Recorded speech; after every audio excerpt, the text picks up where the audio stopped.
Differentiability and differentiability next topic होगा हमारा calculus का सेकंड चैप्टर। फंक्शन में लास्ट में मैंने पूरा नोट्स भेज दिया था, मिल गया था नबील? जी सर।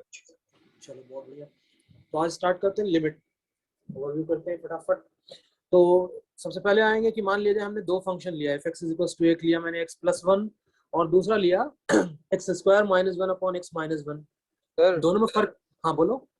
सर आप जो लिख के समझा रहे थे वो सही लग रहा था। अच्छा, लिख करके कर दो क्या, क्योंकि उसमें नहीं टाइम मतलब लगेगा। सर ये देख ये वाला तो सही है, मतलब क्वेश्चंस जैसे कराएंगे ना तो क्वेश्चंस करा दीजिएगा वैसे। ओके हाँ ऐसे ना सर क्वेश्चन। वो एकदम से चलते जाता है सीरीज में तो वो थोड़ा वो रहता है, मतलब कुछ समझ में आया कुछ नहीं आया। हाँ तो बता देना जहाँ पे समझ नहीं आए, तो इसलिए तो मैंने बोला ये कि डेरिवेशन है, ये तो सही है, मतलब डेरिवेशन वैसे ही करा दीजिएगा। क्वेश्चंस लिखवा मतलब लिख के करा दीजिएगा। ओके ओके ठीक है, लिख के कर दूंगा, कोई बात ओके। नहीं। तो हम लोगों के पास मान लेते हैं स्टार्टिंग में हम लोग कंपेयर करते हैं कि मीनिंग क्या है लिमिट का। तो मैंने दो तरीके के फंक्शन लिए, एक लिया मैंने एक्स प्लस वन और दूसरा लिया x square minus one upon x minus one.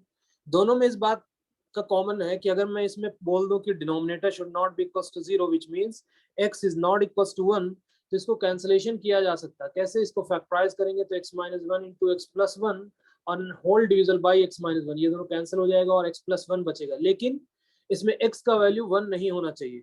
इसमें कोई भी कंडीशन नहीं है, लेकिन यहाँ पे कंडीशन क्या आया कि एफ एक्स जो है वो x प्लस वन है, लेकिन जी एक्स जो है वो भी x प्लस वन है। साथ में इसके साथ कंडीशन क्या आ गया भाई आपके पास कि x का वैल्यू वन नहीं हो सकता।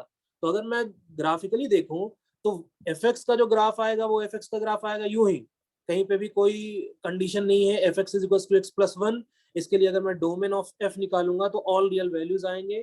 कोई भी हमारा वैल्यू ऑफ एक्स ऐसा नहीं है जहां पे ये रेस्ट्रिक्टेड है, अनडिफाइंड है वगैरह। यहाँ पे क्या है, एक्स का वैल्यू वन पे ये रेस्ट्रिक्टेड है, तो रेस्ट्रिक्टेड है तो वन पे मेरे को क्या करना होगा कि इसको ओपन करना होगा, ग्राफ शुड बी ओपन। तो ये यहाँ पे डिफाइन नहीं है, ये इसके डोमेन में ही नहीं है। तो डोमेन में नहीं है तो यहाँ पे मैंने क्या कर दिया, एक ओपन से रिप्रेजेंट कर दिया। अब क्या है कि जी एक्स का वैल्यू जो ये ग्राफ आया है और इसमें जो फर्क आया बस इस बात का कि एक्स इक्वल्स टू वन पे ये फंक्शन डिफाइन नहीं है और ये फंक्शन डिफाइन है। तो उसी चीज को अगर मैं लिखूंगा कि at x equals to one g x is not defined, ये तो बात हमें पता लग गया कि जी एक्स जो है ये फंक्शन नहीं है। ध्यान रहे, जी एक्स हमारा ओरिजिनल फंक्शन ये है, तो जी एक्स जो है वो डिफाइन नहीं है एक्स इक्वल्स टू वन पे, क्योंकि zero by zero exact zero जो है ना वो मीनिंगलेस आता है, डिनोमिनेटर में जीरो नहीं होना चाहिए, तो वो डोमेन में ही नहीं है। तो हम लोग क्या करेंगे कि उसके आसपास, but we can calculate the value of g x where x tends to one. हम लोग क्या करेंगे, उसके आसपास वाले वैल्यू के करस्पॉन्डिंग फंक्शन का वैल्यू निकालेंगे। जैसे मान लिया जाए वन पे तो हम लोग नहीं पता कर सकते, क्योंकि वन तो हमारे डोमेन में ही नहीं है। तो हम लोग वन को अप्रोच कर सकते हैं, एक तो इस डायरेक्शन से, दूसरा इस डायरेक्शन से। तो मैं क्या कर सकता हूँ, मैं अप्रोच करूंगा दो तरफ से, या तो मैं लेफ्ट हैंड साइड से अप्रोच करूंगा, ये रहा हमारा लेफ्ट हैंड साइड से अप्रोच, या फिर मैं राइट हैंड साइड से अप्रोच करूंगा। तो या तो लेफ्ट हैंड साइड से अप्रोच होगा या तो राइट हैंड साइड से अप्रोच होगा। तो उसके नेबर साइड में जो है हम लोग वैल्यू निकाल सकते हैं। जैसे जरा देखो, वन की करस्पॉन्ड, वन से पहले के करस्पॉन्डिंग जो फंक्शनल वैल्यू होगा ये एफ ऑफ, बेसिकली ये एफ की जगह पे जी होना चाहिए, जी ऑफ वन माइनस एच, क्योंकि जो फंक्शन है यहाँ पे क्या है, जी है। तो G of one minus H and G of one plus H, ये वैल्यू हमारे पास है। तो G of one minus H and G of one plus H, तो उसके लेफ्ट हैंड साइड और राइट हैंड साइड में वैल्यू निकालूंगा फंक्शन का। तो जो वैल्यू आएगा जी एक्स का one minus H, one minus H का मतलब क्या हुआ, एच एक ऐसा क्वांटिटी है जो बहुत ही स्मॉलेस्ट पॉसिबल वैल्यू है। एच जो है वो टेंस टू जीरो है और ये पॉजिटिव भी है, निगेटिव नहीं है।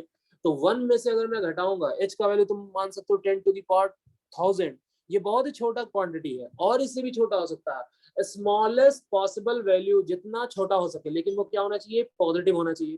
तो इस एच को हम लोग बोलते हैं इनफाइनाइटेसिमल, यहाँ पे डेफिनेशन लिखा हुआ है, एच को हम लोग क्या बोलते हैं, infinitesimal, a number which is positive but tends to zero. तो ये h, अगर मैं x equal to one minus h की बात करूं, वन से जस्ट पहले, तो जो वैल्यू आएगा gx का वो कहलाएगा हमारा लेफ्ट हैंड लिमिट, क्योंकि हम लोग जो अप्रोच कर रहे हैं वो लेफ्ट हैंड साइड से कर रहे हैं।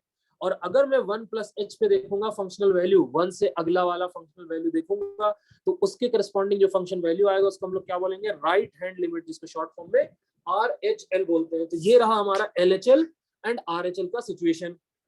LHL एंड RHL का सिचुएशन। तो नेबर साइड में सिंपल सी बात है कि अगर मान लिया जाए x इक्वल्स टू a ये पॉइंट हुआ, तो इससे जस्ट पहले जो होगा वो क्या होगा, a माइनस एच, और इससे जस्ट पहले जो होगा x equals to a plus h, और जो फंक्शनल वैल्यू होगा उसके करस्पॉन्डिंग कहलाएगा LHL, इसके करस्पॉन्डिंग जो फंक्शनल वैल्यू होगा वो कहलाएगा RHL, right hand limit and left hand limit respectively.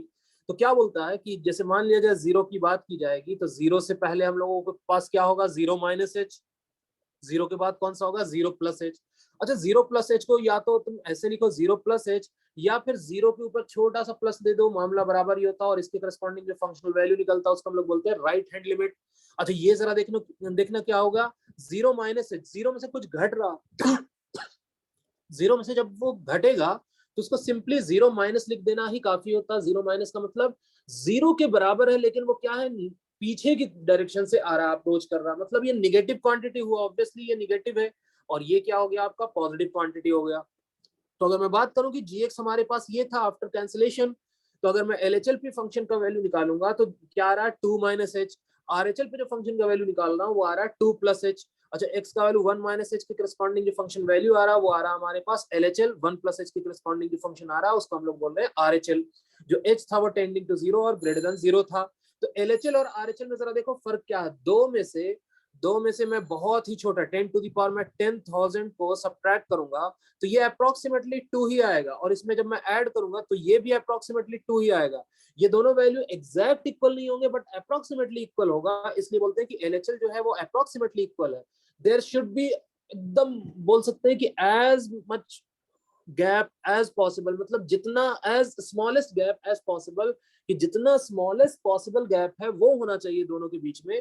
तो वो क्या कहलाएगा कि LHL जो है वो अप्रोक्सीमेटली बराबर है RHL के। तो वो हम उस कंडीशन में बोलेंगे कि लिमिट क्या कर रहा है, एग्जिस्ट कर रहा, लिमिट क्या कर रहा है, एग्जिस्ट कर रहा। और लिमिट एग्जिस्टेंस के लिए जो कंडीशन आया वो क्या आया कि अगर LHL और RHL अप्रोक्सीमेटली बराबर हो गए, ये नहीं कि LHL आया आपके पास 2 के बराबर और 3 आ रहा RHL के बराबर, तो हम बोल देंगे कि अप्रोक्सीमेटली बराबर नहीं, दोनों के बीच में काफी गैप आ गया, वो 1 यूनिट का।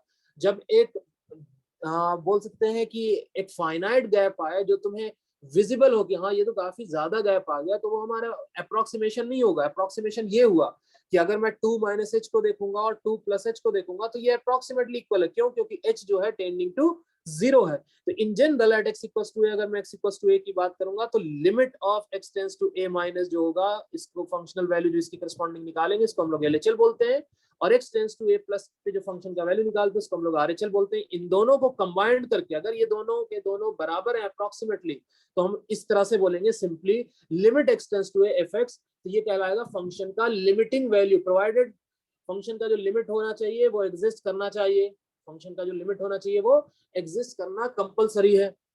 तो अब आते हैं, एक डेफिनेशन होता है जिसको हम लोग बोलते हैं एप्सिलॉन डेल्टा डेफिनेशन। वैसा कोई खास डेफिनेशन है नहीं, जो ऊपर में हम लोगों ने सारा का सारा ग्राफिकल व्यू देखा है उसी के बेसिस पे इसको बना दिया गया है। कि आप मान लेते हैं कोई एक नंबर L है, उसको हम लोग क्या बोलेंगे, limit of a function fx as extending to a। अच्छा, a की तरफ अप्रोच इस तरफ से भी कर सकते हैं, इस तरफ से भी कर सकते हैं। तो L को क्या बोला गया है कि ये LHL और RHL ऑब्वियसली बराबर हुआ, तभी तो इन दोनों को कंबाइंडली मैंने ये बोला है। L का वैल्यू क्या है, लिमिटिंग वैल्यू है फंक्शन का as x approaching to a, x approaching to a में जो फंक्शन का लिमिटिंग वैल्यू है L के बराबर है। अब बोल रहा है कि for any epsilon which is positive, epsilon मान लेते हैं कोई एक पॉजिटिव है एंड टेंड्स टू जीरो है, एप्सिलॉन क्या है, एक पॉजिटिव नंबर है वो भी टेंड्स टू जीरो है, there exist a number delta, delta भी क्या है, पॉजिटिव नंबर है और ये भी हमारे पास टेंडिंग टू जीरो। तो एप्सिलॉन अगर पॉजिटिव और टेंडिंग टू जीरो है एंड एक एग्जिस्ट करेगा डेल्टा जो कि हमारे पास क्या होगा, टेंडिंग टू जीरो और ग्रेटर देन जीरो होगा। ये किस लिए डिफाइन किया गया है कि अगर मैं x में a को सब्ट्रैक्ट करूं, अच्छा x टेंडिंग टू a है तो x माइनस a क्या होगा, बहुत ही छोटा क्वांटिटी होगा।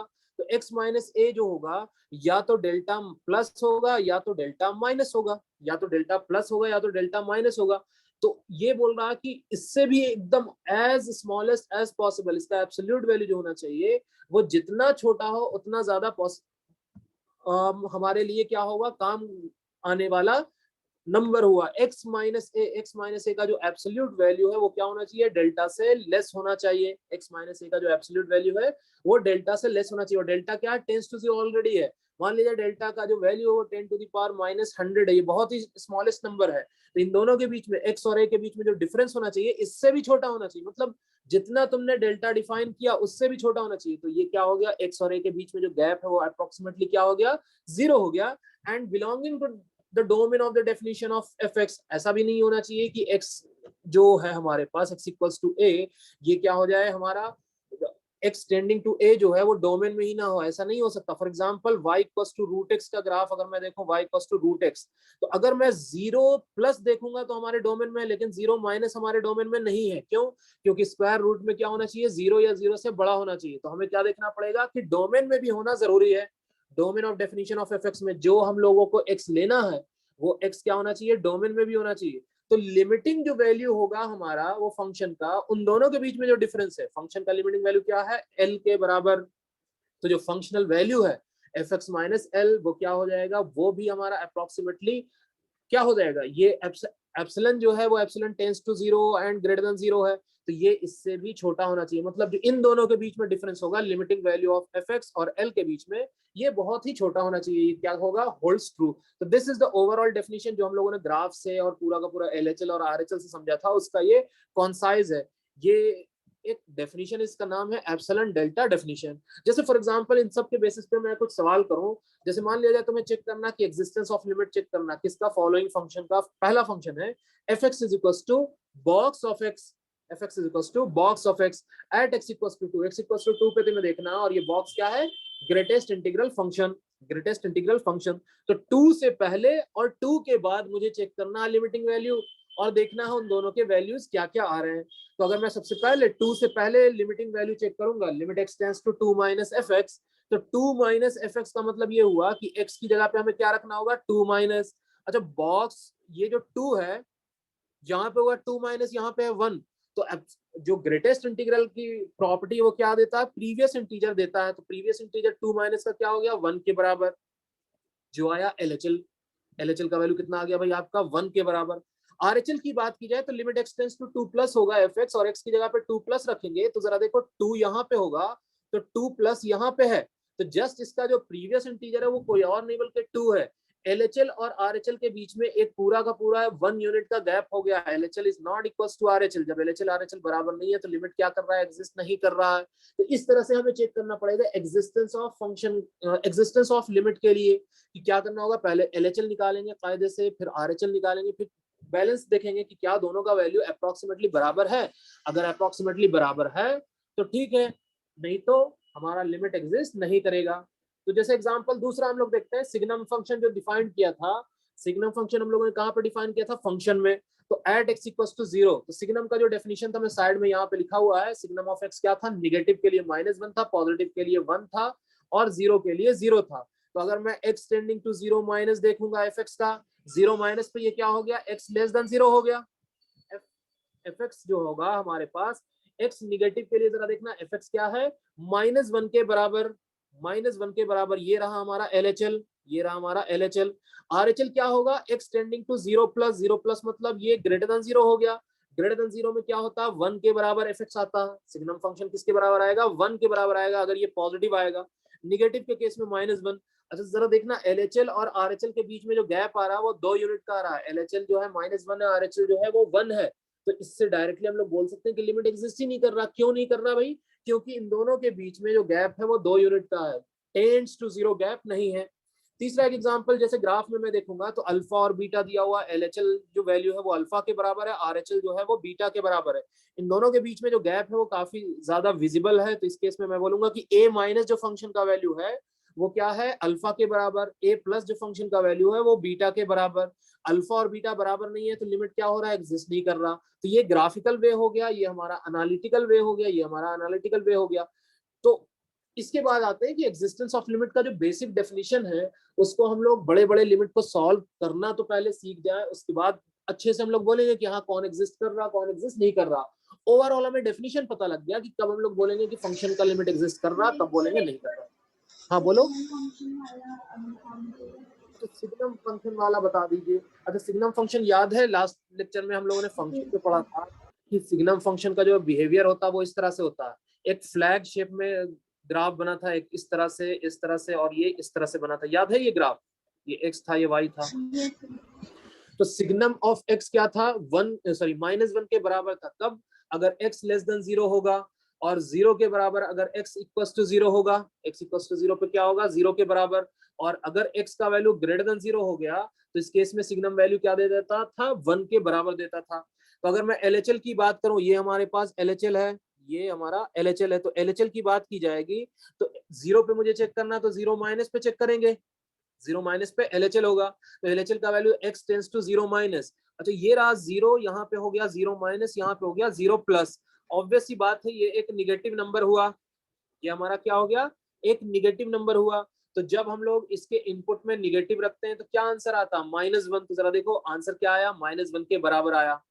उसके बाद अगले स्टेटमेंट में हम लोग देखेंगे कि RHL निकाल के देखते हैं, तो RHL का वैल्यू जरा देखो क्या आएगा, RHL का वैल्यू आएगा limit x tends to 0 plus fx। तो 0 ये था, 0 प्लस यहाँ पे था। ऑब्वियस सी बात है कि 0 प्लस क्या है, एक पॉजिटिव नंबर है, 0 प्लस क्या है, एक पॉजिटिव नंबर है। तो पॉजिटिव नंबर अगर हम लोग सिग्नम में इंसर्ट करते हैं तो आंसर क्या आता है, 1 के बराबर आता है। तो RHL जो आया वो 1 के बराबर आया, LHL जो आया -1 के बराबर आया। LHL और RHL के बीच में जो गैप है वो काफी ज्यादा, 2 यूनिट का गैप है, वो दोनों के दोनों बराबर नहीं है, तो इसलिए लिमिट क्या कर रहा है, एग्जिस्ट नहीं कर रहा। आई बात समझ में, क्या हुआ, चलो समझ में आ गया। उसके बाद आते हैं कि कुछ कुछ हम लोग पहले फॉर्म देख लेते हैं लिमिट का, फिर उसका इवेल्युएशन देख लेंगे। उसके बाद आएंगे फर्दर कि अब हम लोगों को चेक करने के लिए आ जाएगा ना, तो लिमिट निकालना तो पहले सीख लें, उसके बाद तो LHL और RHL का कॉन्सेप्ट इंसर्ट करेंगे। अभी हम लोगों को मोटा मोटी पता लग गया कि कब लिमिट एग्जिस्ट करता है, कब लिमिट एग्जिस्ट करेगा, जब LHL का वैल्यू अप्रोक्सीमेटली RHL के बराबर होगा, अदरवाइज लिमिट एग्जिस्ट नहीं करेगा। तो कुछ कुछ फॉर्म से याद रखेंगे, इन 7 के अलावा कोई इनडिटर्मिनेट फॉर्म नहीं है, whether it is JEE Main, JEE Advanced, दोनों में ऐसे ट्रिकी सवाल पूछे जाते हैं जो इस 7 के अलावा 8वां कोई फॉर्म दे देगा और बच्चे उसमें अटक गए कि इसको सॉल्व करना लिमिट है। वो याद रहे, मैं लॉजिकली समझा रहा हूं कि कौन कौन से 7 इनडिटर्मिनेट फॉर्म है। इनडिटर्मिनेट फॉर्म उस फॉर्म को बोलते हैं, नाम से ही पता लग रहा है, वो फॉर्म जिसको डिटरमाइन ना किया जा सके, वो फॉर्म जिसको डिटरमाइन ना किया जा सके। तो जैसे सबसे पहला जो है वो tends to 0 by tends to 0, तुम फॉर्म चेक करोगे और मिलेगा 0 बाई 0, मतलब अप्रोक्सीमेटली 0 बाई अप्रोक्सीमेटली 0। अब बोलोगे सर ये इनडिटर्मिनेट फॉर्म क्यों है, तो मैं बोलूंगा कि एक टेंस टू 0 जो है ना, तुम मानो 10 टू द पावर -1000, और दूसरा टेंस टू 0 मैं मानता हूं 10 टू द पावर -10,000, दोनों टेंस टू 0 है। लेकिन कौन सा है टेंस टू 0 ज्यादा बड़ा, कौन सा ज्यादा छोटा है, और इन दोनों का रेशियो क्या आएगा, हम डिटरमाइन नहीं कर सकते एक बार में, वो सिचुएशन पे डिपेंड करेगा, वो क्वेश्चन पे डिपेंड करेगा। इसलिए क्या है, इनडिटर्मिनेट, हम लोग इन जनरल इसका वैल्यू नहीं निकाल सकते, ये क्वेश्चन टू क्वेश्चन वेरी करेगा, that is why it is called indeterminate form. तो ये रहा हमारे पास 0 बाई 0 का कॉन्सेप्ट, कि 0 by 0 basically 0 by 0 exact 0 by exact 0 नहीं है, ये है tends to 0 by tends to 0, जिसमें ऊपर और नीचे दोनों के दोनों टेंस टू 0 है। अगर तुमसे कोई पूछेगा कि हम लोगों को टेंस टू 0 के बारे में इंफॉर्मेशन नहीं है, आप ये बताओ कि 0 बाई 0 एग्जैक्ट 0 बाई एग्जैक्ट 0 क्या होगा, तो तुम बोलोगे सर ये ना मीनिंगलेस होगा, ये मीनिंगलेस होगा। क्यों, क्योंकि 0 नीचे में हो ही नहीं सकता। जैसे मैंने सबसे पहला जो एग्जांपल लिया था x स्क्वायर -1 अपॉन x -1, अगर मैं x इक्वल टू 1 रख दूंगा तो ये मीनिंगलेस बन जाएगा, क्योंकि न्यूमरेटर भी 0 बन रहा, डिनोमिनेटर भी 0 बन रहा, और ये तो डोमेन में ही नहीं है, उसको डोमेन में हटा देते हैं जहां पे डिनोमिनेटर 0 होता है, ये बात तो हम लोगों ने डोमेन में सीखा था। तो exact 0 by exact 0 is just a meaningless number, but this is an indeterminate form। क्यों, क्योंकि tending to 0 by tending to 0 after certain calculation and all we will get a proper value, चाहे वो 0 ही क्यों ना हो, चाहे कोई 1 2 5 कुछ भी हो, लेकिन हम लोग क्वेश्चन टू क्वेश्चन इसका वैल्यू अलग अलग निकलेगा, ये बात फिक्स है। एक इसको जनरलाइज करके हम लोग आंसर नहीं बोल सकते कि हाँ इसका वैल्यू 0 ही होगा हमेशा, इसका वैल्यू 1 ही होगा हमेशा, that is why it's called indeterminate form. Same कारनामा इन्फिनिटी बाय इन्फिनिटी का, कि ये टेंस टू इन्फिनिटी है और दूसरा वाला भी क्या है, टेंस टू इन्फिनिटी है। तो अब टेंस टू इन्फिनिटी मान लेते हैं 10 टू द पावर 1000 है, सेम सिचुएशन, और दूसरा वाला क्या है 10 टू द पावर 10,000 है। अब इन दोनों को डिवाइड करेंगे तो क्या आएगा, ऐसा भी हो सकता है ये ऊपर में हो या नीचे हो, ऐसा भी हो सकता है कि ये 10,000 ना हो 1 लाख हो। तो ये कितना बड़ा नंबर है, we don't know, we don't know what is the value of this infinity. Infinity तो बहुत बड़ा नंबर है। जैसे मैं एक एग्जांपल लूं तो the number of drops of water in the ocean is infinity, and the number of drops of water in any river is also infinity. लेकिन ओशन में number of drops of water ज्यादा है, कितना ज्यादा we don't no. इसी तरह से उसको हम लोग इन्फिनिटी बाय इन्फिनिटी का जो टेंडिंग टू फॉर्म है वो क्या होगा, इनडिटर्मिनेट फॉर्म होगा। इसी तरह से बाकी इन्फिनिटी माइनस इन्फिनिटी, डिफरेंस करेंगे दो इन्फिनिटी का, हमें नहीं पता कि क्या मिलेगा।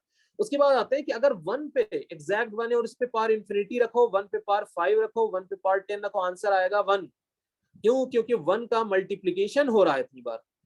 लेकिन अगर मेरे पास है 0.99998, बहुत ही छोटा वैल्यू है, लेस देन 1 है, अप्रोक्सीमेटली 1 है, और इस पे वैल्यू कुछ रखेंगे तो कुछ ना कुछ वैल्यू आएगा, और वो क्या आएगा, एग्जैक्ट 1 तो नहीं आएगा। तो ये जो 1 टू दी पावर इन्फिनिटी होता है उसमें क्या होता है, tends to 1 to the power tends to infinity, ये होता है इसका form 1 to the power infinity. ये चौथा हुआ। पांचवा tends to 0 into tends to infinity. अब मान लिया जाए 0 इंटू इन्फिनिटी है, ये एग्जैक्ट अगर हुआ ना 0 इंटू इन्फिनिटी तो आंसर आएगा 0 के बराबर। क्यों भाई? क्योंकि 0 जो है वो किसी से भी मल्टीप्लाई करे 0 हो जाएगा। लेकिन अगर टेंस टू 0 मान लेते हैं 10 टू दी पावर 10,000, और इन्फिनिटी मान लिया 10 टू दी पावर 1 लाख हो गया, तो मल्टीप्लाई करके 10 टू दी पावर कितना आ जाएगा हमारे पास, जो भी है इसमें से सब्ट्रैक्ट कर देंगे तो हमारे पास आ जाएगा 90,000 जो भी है। तो ये कुछ वैल्यू आया, इसको हम लोग एग्जैक्टली ऐसे ही नहीं बोल सकते कि इसका वैल्यू 0 आएगा या इसका वैल्यू इनफाइनाइट आएगा वगैरह वगैरह। तो ये 0 into infinity is another form. उसके बाद आते हैं कि tends to 0 to the power tends to 0। अब मान लीजिए हमारे पास कोई एक नंबर है 10 टू दी पावर, जैसे मैं एक नंबर लेता हूँ 1/4 और उस पे पावर 1 रखता हूँ, तो ये आता है हमारे पास कितना, 1/4। 1/4 पे पावर अगर मैं 1/2 रखूंगा तो ये आएगा 1/2। तो जरा देखो, जैसे जैसे इस पे पावर मैं घटा रहा हूं इसका वैल्यू बढ़ते जा रहा। तो इस पे अगर मैं और छोटा वैल्यू रखूंगा, 1/4 से छोटा और मैं रख सकता हूँ 1/8। 1/8 पे पावर 1 रखूंगा तो कुछ 1/8 ही आएगा। 1/8 पे पावर 1/3 रखूंगा तो ये 1/2 के बराबर आएगा। तो जरा देखो ये बढ़ते जा रहा। तो क्या होगा अगर मैं इसको टेंस टू 0 बेस भी रख दूं और पावर भी टेंस टू 0 कर दूंगा, तो उस केस में हमारे पास ये क्या मिलेगा, इनडिटर्मिनेट फॉर्म। और लास्ट वाला जो है वो टेंस टू इन्फिनिटी पे पावर टेंस टू 0। ये सारे के सारे 7 इनडिटर्मिनेट फॉर्म है, जिसमें से ये दोनों मेजर है। इन दोनों को अगर सॉल्व करना सीख लिया तो इसके लिए तो कुछ है ही नहीं, इसको रेशनलाइजेशन या एलसीएम से हम लोग बड़े आराम से सॉल्व कर लेते हैं, इसमें कन्वर्ट हो जाता है। बाकी जो 1 to the power infinity 0 into infinity into 0 to the power 0 है, ये इसमें कन्वर्ट हो जाते हैं by simply applying this condition, u to the power v is equals to e to the power v ln u। इस condition को अगर मैं लगाऊंगा उससे हमारे पास आ जाएगा, ये लॉग में हमारी क्या थी, प्रॉपर्टी थी, वन ऑफ दी प्रॉपर्टी थी। तो इस वाली प्रॉपर्टी को अगर लगा देते हैं तो मोस्टली ये कन्वर्ट हो जाते हैं। कभी कभी इसके लिए 1 टू दी पावर इन्फिनिटी के लिए एक स्पेशल फॉर्मूला आएगा, लेकिन मेजॉरिटी केस में ये कन्वर्टेबल हो जाता है। तो हम लोग आते हैं 0/0 इन्फिनिटी बाय इन्फिनिटी वगैरह को सॉल्व करना सीखेंगे, उसके बाद इन सबका कन्वर्जन देखेंगे। तो सबसे पहले देख लेते हैं कि थ्योरम्स ऑफ लिमिट, लिमिट के थ्योरम क्या क्या है। तो मान लीजिए बहुत सारे फंक्शन है हमारे पास, f1 f2 f3 and so on up to fn, और लिमिट लगा हुआ है और सब के सब लिमिटिंग है। तो तुम क्या कर सकते हो, लिमिट का डिस्ट्रीब्यूशन हर एक के साथ कर सकते हो, लिमिट का कोई भी रेस्ट्रिक्शन नहीं है कि एक ही के साथ लगेगा, ये सब के साथ बाकायदा अलग अलग लिमिट लग सकता है। अगर मान लीजिए प्रोडक्ट में, तो प्रोडक्ट के केस में भी सेम सिचुएशन होगा। मान लीजिए कोई के कांस्टेंट फैक्टर है तो उस कांस्टेंट फैक्टर को तुम लिमिट से बाहर निकाल सकते हो। कोई दो फंक्शन का रेशियो है तो तुम इंडिविजुअली लिमिट लगा सकते हो f1 और f2 में, प्रोवाइडेड ये एग्जैक्टली 0 ना हो, ये तो बात हमें पता ही है। उसके बाद आते हैं कि अगर मान लिया जाए तुम्हारे पास कोई फंक्शन है, कंपोजिट फंक्शन है f ऑफ gx है, जिसमें f तो कुछ नहीं कर रहा लेकिन gx क्या बना रहा है, gx is forming an indeterminate form at x equals to a। तो तुम अंदर की तरफ ले जाके वहां पे लगा दो लिमिट, लिमिट का कोई मान धर्म नहीं है, कहीं पे भी ले जाके लगा दो, वो आंसर दे देगा। उसको सॉल्व कर दो इंडिटरमिनेट फॉर्म को, your answer will be there. तो एडिशन, सब्ट्रैक्शन, मल्टीप्लिकेशन, डिवीजन सबके सब पॉसिबल है, कोई कांस्टेंट फैक्टर बाहर कर लो, और कंपोजिशन के लिए भी अलाउड है। ये थ्योरम ऑफ लिमिट हो गया। उसके बाद आते हैं कि इवैल्यूएशन ऑफ लिमिट, लिमिट को इवैल्यूएट कैसे करेंगे। तो सबसे पहला फॉर्म जो आता है वो आता है 0/0 फॉर्म। मैं सक्सेसिव पढ़ाऊंगा, जैसे हम लोगों ने फंक्शन में नेमिंग ऑफ फंक्शन सीखा था कि अलजेब्रिक, ट्रिगोनोमेट्रिक, ये वो फलाना, तो उसी तरह से हम लोग आते हैं इवैल्यूएशन ऑफ लिमिट में। सबसे पहला फॉर्म जो 0/0 फॉर्म है उसमें आते हैं पहला पार्ट कि 0/0 फॉर्म में क्या हो अगर अलजेब्रिक लिमिट मिल जाए। तो अलजेब्रिक लिमिट को सॉल्व करने के जो टेक्निक होते हैं वो कई सारे होते हैं, उनमें पहला जो टेक्निक है वो है फैक्टराइजेशन मेथड। तो फैक्टराइजेशन, अच्छा अलजेब्रिक लिमिट, अलजेब्रिक से ही नाम पता लग रहा कि इन्वॉल्वमेंट ऑफ क्या होगा, सिर्फ और सिर्फ एक्स होगा, ऐसा नहीं होगा एक्सपोनेंशियल उसमें इन्वॉल्व हो जाएगा या कुछ और इन्वॉल्व हो जाएगा। अलजेब्रिक का मतलब उसमें सिर्फ और सिर्फ involvement x, x square, x पे पावर वगैरह वगैरह, चाहे वो कुछ किसी भी तरह का फंक्शन हो, involvement of only x and x square and higher power और फ्रैक्शनल पावर व्हाटएवर। तो अलजेब्रिक लिमिट का पहला जो होगा वो फैक्टराइजेशन। फैक्टराइजेशन के लिए हम लोगों को जो लॉजिक लगाना है वो लॉजिक ये है कि try to eliminate that factor which is creating 0/0 form. तो हम लोगों को वो फैक्टर को एलिमिनेट करना है जो 0/0 फॉर्म को क्रिएट कर रहा है, वो फैक्टर को ही एलिमिनेट कर देंगे जो 0/0 फॉर्म को क्रिएट कर रहा है। तो जैसे फॉर एग्जांपल हम लोग ये देखते हैं x square minus 1/x² minus 3x+2। अब जरा देखेंगे, सबसे पहला हमारा काम होना चाहिए इवैल्यूएशन के लिए टू चेक द फॉर्म। अगर उन 7 इनडिटर्मिनेट फॉर्म में कोई एक फॉर्म है तो हम लोग करेंगे काम, अदरवाइज हम लोग क्या करेंगे, जैसे मान लिया जाए तुमसे ऐसा पूछा जाए, मैं एक एग्जांपल लेता हूं, लिमिट x टेंड्स टू 0 और sin x to the power, मैं एक छोटा सा एग्जांपल ले रहा हूं, sin x to the power 1/x, sin x to the power 1/x, 0 plus ले लेते हैं, ठीक है। तो अब बोलोगे सर ये इनडिटर्मिनेट है या नहीं है, मैं बोलूंगा फॉर्म चेक करो। देखो डरावना सा लग रहा है लेकिन इसको फॉर्म चेक करते हैं। साइन 0 प्लस, तो ये क्या हुआ, टेंस टू 0, बेस जो है वो क्या है, टेंस टू 0 है, और पावर में क्या है 1/0 इंफिनिटी हो गया, 1/0 क्या हो गया, इंफिनिटी हो गया। अब ये क्या है, ये है tends to 0 to the power tends to infinity. ये कोई फॉर्म नहीं था। अगर मैं लॉजिकली देखूं तो टेंस टू 0 कोई नंबर है, मान लिया जाए टेंस टू 0 कोई नंबर है, मैं छोटा सा ले रहा हूं 10 to the power -100, 10 to the power -100। इसको इनफाइनाइट बार मल्टीप्लाई करोगे, अगर तुमने 2 बार ही मल्टीप्लाई कर दिया ना तो ये मिल जाएगा 10 टू दी पावर -200। अगर ये तुमने टेंस टू 0 माना तो ये तो टेंस टू 0 है ही। तो ये देखो ये कुछ और नहीं बल्कि टेंस टू 0 मिल रहा, तो इसका आंसर हम लोग डायरेक्टली लिखेंगे 0। ये आंसर डायरेक्टली 0 आया, क्यों भाई, क्योंकि ये कोई फॉर्म नहीं है, tends to 0 to the power tends to infinity. हमने इसको लॉजिकली निकाल दिया कि ये किसके बराबर है, 0 के बराबर है। क्यों 0 के बराबर है, कि क्योंकि ये 2 बार ही मल्टीप्लिकेशन से छोटा हो रहा है, तो इसको इनफाइनाइट बार मल्टीप्लाई करेंगे तो कितना ज्यादा छोटा हो जाएगा, और वो छोटा वैल्यू क्या होगा, टेंस टू 0 ही तो है, तो इसका लिमिटिंग वैल्यू क्या आ गया, 0 के बराबर। तो दिस इज द वे, जब तुम फॉर्म को चेक करो और अगर ये 7 फॉर्म के अलावा किसी और में है तो आंसर लिखो। जैसे देखो 0 टू दी पावर इंफिनिटी कोई फॉर्म नहीं था, 0 टू दी पावर इंफिनिटी कोई नहीं था, 0 पे पावर 0 था और इंफिनिटी पे पावर 0 था, लेकिन 0 टू दी पावर इंफिनिटी कुछ नहीं था। तो ये था हमारा अनदर प्रोसेस जिसमें हम लोग फॉर्म चेक करना क्यों जरूरी होता है, ये मैंने बताया यहाँ पे। तो आते हैं हम लोग फैक्टराइजेशन मेथड। फैक्टराइजेशन मेथड में हम लोगों को पहला क्या लॉजिक देखना है कि उस फैक्टर को एलिमिनेट करना जो 0/0 को फॉर्म कर रहा है। तो हम लोगों ने पहले फॉर्म चेक किया, तो 1 रखने से ये 1 - 1 0 आया, और 1 रखने से 1² - 3 - +2 = 0।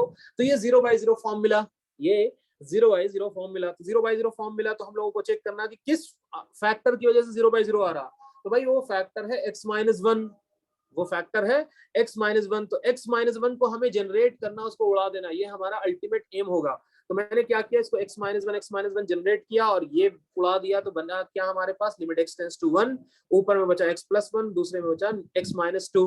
तो जो लिमिटिंग वैल्यू आ रहा, अब देखो फॉर्म जहां पे नहीं बन के आ रहा कुछ, जैसे अब 1 पुट करेंगे तो क्या आएगा, ऊपर में 2, नीचे में -1, तो ये 2/-1 कोई फॉर्म नहीं है। तो जहां पे तुम्हारा फॉर्म नहीं आना बंद हो गया, इनडिटर्मिनेट फॉर्म आना बंद हो गया, ये तुम्हारा आंसर हो गया। तो -2 will be the limiting value of this limit. इस लिमिट का जो वैल्यू है वो -2 के बराबर है। और तुम बोलोगे सर LHL RHL निकालना जरूरी है, तो LHL और RHL देखने के लिए तुम्हें फंक्शन की तरफ ध्यान देखना होगा।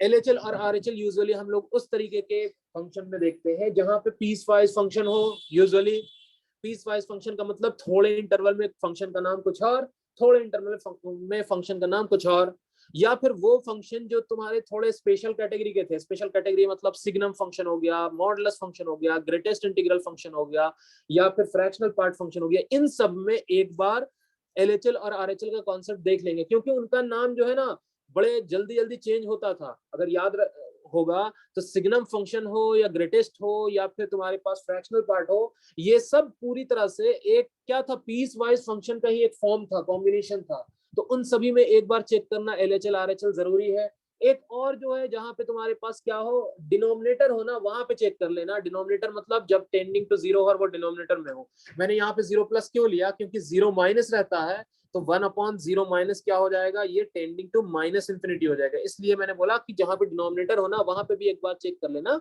जरूरी होता। आएगा आगे क्वेश्चन आएगा, वहां पे भी मैं दिखाऊंगा कि कैसे ये चेंज करता है डिनोमिनेटर वाला। लेकिन मेनली पीस वाइज फंक्शन हो गया, स्पेशल कैटेगरी का फंक्शन हो गया, उन सब में चेक कर लेना जरूरी है। यहाँ पे जरा देखो, इसमें कुछ LHL और RHL का कॉन्सेप्ट है ही नहीं, दोनों तरफ से फंक्शन क्या हो रहा है, सेम ही देगा वैल्यू। यहाँ पे देखते हैं एग्जाम्पल नंबर सेकंड में। एग्जाम्पल नंबर सेकंड में जरा देखो, 2 अगर मैं पुट करके देखो, सबसे पहला हमारा काम क्या होगा, सबसे पहला हमारा काम होगा कि इसके फॉर्म को चेक करना। तो फॉर्म चेक करेंगे तो 2 पुट किया यहाँ पे मैंने, तो 2 इंटू 2 प्लस 1, यहाँ पे 2 पुट किया तो 3 इंटू 2 स्क्वायर 4 प्लस 2 प्लस 2, तो 5/16 इज नॉट अ फॉर्म। तो ये लिमिटिंग आंसर आ गया तुम्हारे पास। This is the way. ये नहीं कि लगे स्टार्ट किया और सॉल्व करना चालू कर दिया बिना फॉर्म चेक किया। फॉर्म चेक कर लेना बहुत जरूरी है। जैसे एग्जाम्पल नंबर 2 उसका बहुत ही अच्छा सा एग्जाम्पल है कि जहां पे तुम्हें फॉर्म कुछ मिला ही नहीं, डायरेक्टली वैल्यू पुट करके आंसर आ रहा था। तीसरा एग्जाम्पल जरा फटाफट करना, एग्जाम्पल नंबर 3।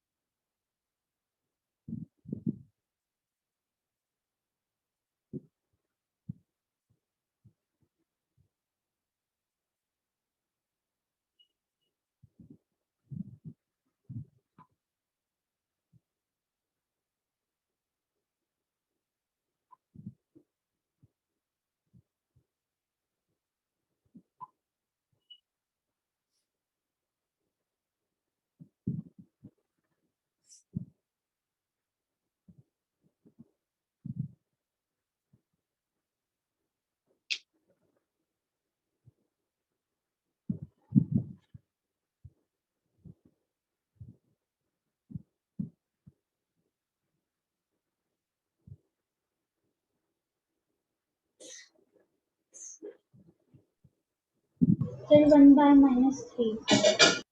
1/-3 देखो, सॉल्यूशन नंबर -1/3। तो अगर मैं x-1 देखूंगा तो सबसे पहला हमारा काम ये होगा कि चेक करना इसके कि कौन सा फैक्टर 0/0 फॉर्म है या नहीं है। बिल्कुल है, ऊपर में रखो 0, नीचे में रखो 0, तो 0/0 फॉर्म है। अगला हमें कौन से फैक्टर को एलिमिनेट करना, तो x-1 को एलिमिनेट करना। तो x-1 को एलिमिनेट करने के लिए ऊपर में ऑलरेडी x-1 है, नीचे की तरफ हम लोगों ने इसको फैक्टराइज किया। तो फैक्टराइज करने के बाद क्या आया, 2x - 5 इंटू x-1 उड़ा दिया, तो 1/2x - 5 which is equals to -1/3। तो ये था हमारे पास सॉल्यूशन नंबर 3। अच्छा, क्वेश्चन नंबर 5 करना जरा, 4 कर लेना, 5 अभी करो फटाफट।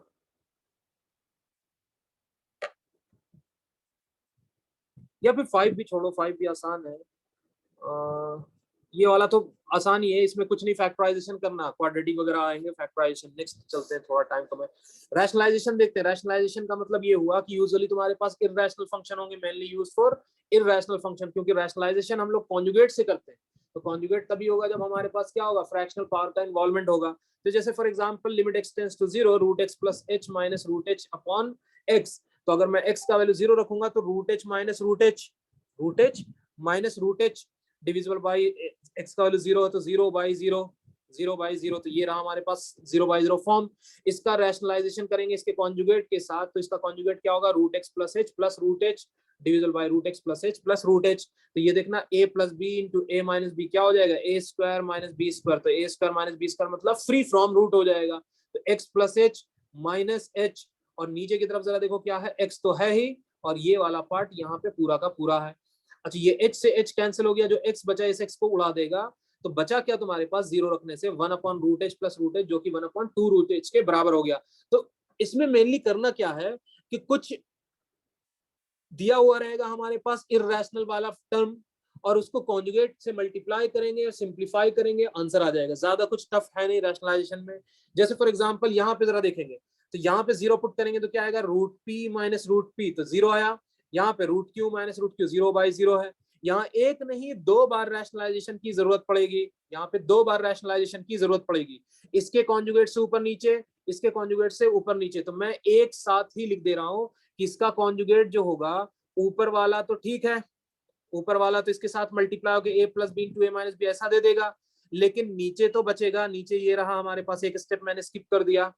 इसका वाला अगर मैं रैशनलाइजेशन करूंगा तो ऊपर वाला, इसके न्यूमरेटर वाला तो ठीक है मल्टीप्लाई होकर ये दे देगा, लेकिन इसका डिनोमिनेटर फर्दर ऊपर की तरफ आ जाएगा, जो कि ये रहेगा। तो एक स्टेप आगे की तरफ हम लोगों ने लिख दिया, आफ्टर रैशनलाइजेशन ये बन के आएगा, ये बन के आएगा। अच्छा, ये जरा देखो क्या हुआ, p से p गया, q से q गया, 2x से 2x गया, ये पूरा का पूरा कैंसिल हो गया। p से p गया, x और x 2x बना ऊपर में, q से q गया, 2x नीचे में बना, तो ये पूरा का पूरा कैंसिल होके 1 आ गया। यहाँ पे अगर x का वैल्यू मैं 0 रखूंगा तो ये root Q plus root Q, तो 2 रूट क्यू, और यहाँ पे root P plus root P, 2 root P, तो आंसर क्या आ गया, root Q by P, root under of Q by P. चलो क्वेश्चन नंबर 3 करना ये वाला सवाल।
Sir a plus X upon minus का root 2a square plus A a आ प्लस रहा है। एक्स, लास्ट में हमें लिमिटिंग वैल्यू रखना होता है ना।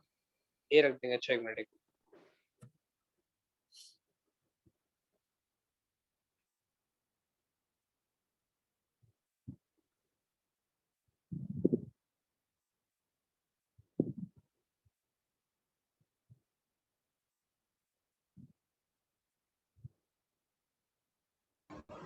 Sir -1 upon √2a² minus x² plus a। अभी मैंने लिमिट नहीं रखी है।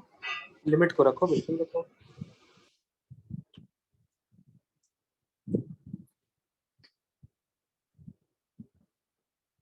जीरो बाई जीरो तो लिमिट है ही ऑब्वियसली, क्योंकि a रखेंगे तो ये क्या मिलेगा, 2a² minus a² root under of a² which is equal to a minus a 0, नीचे में भी सर 0 है। Sir 2/1 minus root 3। 2/1 by root 3 ऐसा, 1 माइनस रूट 3। 2/1 माइनस रूट 3 ये जी चेक कर लेते हैं भाई। थर्ड वाले के लिए अगर मैं करूंगा तो इसका रैशनलाइजेशन इसके कॉन्जुगेट से होगा, तो root under of 2a² minus x² plus a से होगा, तो 2a² minus x² plus a, ये x माइनस a के साथ मल्टीप्लाई होगा डिनोमिनेटर में। न्यूमरेटर में क्या होगा, this square free from root minus this square minus a²। Correct है ये, 2a² minus x² minus a²। अच्छा ये जरा देखना, 2a² में से a² जाएगा तो बचेगा क्या, a² minus x², a² minus x², जिसको मैं फर्दर फैक्टराइज कर सकता हूँ a minus x into a plus x, और ये पूरा का पूरा पोर्शन तो यहाँ पे कॉमन है ही, यहाँ पे x माइनस a, यहाँ पे x माइनस a। जरा देखना ये फिर से 0/0 है, अगर मैं रखूंगा तो ये फिर से 0/0 है। मैंने तो सर मुझे क्या, डिनोमिनेटर में रूट 2a² प्लस का a² लिख दिया। ना ना ना, इसका माइनस कॉन्जुगेट कौन सा होगा, ये होगा ना। कॉन्जुगेट पता करना आता है ना, कि रूट अंडर ऑफ कुछ है प्लस साइन चेंज होता है ना, तो मैंने गलती से नीचे लिख दिया। चलो कोई नहीं, तो ये चीज समझ में आ गया। अब जरा देखना ये इससे क्या होगा, -1 टाइम्स कैंसिल होगा, ये इससे -1 टाइम्स कैंसिल होगा, और a फिट करने से ये मिलेगा कितना, a plus a, 2a with negative, और नीचे की तरफ जरा देखो क्या मिलेगा, a अगर मैंने रखा तो 2a² माइनस a², तो ये मिला हमारे पास a² का स्क्वायर रूट जो कि a के बराबर आया, और a प्लस a क्या मिला, 2a, तो 2a कैंसिल हो गया, आंसर आया -1। देखो इतना गड़बड़ कैसे आ गया। सर मेरा यही आ रहा है। चलो बहुत बढ़िया। सर आ गया, यही आ गया। वो मैंने नीचे ना रूट में 2a का प्लस का x² लिख दिया था गलती ओके से। ओके, हाँ समझ गया। तो क्वेश्चन नंबर 3 था। उसके बाद आते हैं तीसरा, स्टैंडर्ड फॉर्मूला। स्टैंडर्ड फॉर्मूला क्या होता है कि limit x tends to a, x to the power n minus a to the power n upon x minus a हो, तो आंसर क्या होगा? अच्छा, ये 0/0 फॉर्म ही है, क्यों? क्योंकि वेरिएबल की जगह पे अगर मैं a रखूंगा तो a to the power n minus a to the power n 0, और नीचे की तरफ a माइनस a भी 0 है, तो ये किसके बराबर आ जाएगा? n times of a to the power n minus 1। ये होता है हमारे पास फॉर्मूला। ये याद रहे, limit of x tends to कोई नंबर है, और यहाँ पे variable to the power n minus यहाँ पे constant to the power n, और इन दोनों का जो बेस डिफरेंस है नीचे की तरफ होगा, तो क्या होगा? n मल्टीप्लाइड विद जो कांस्टेंट उस पे पावर n माइनस 1 होगा।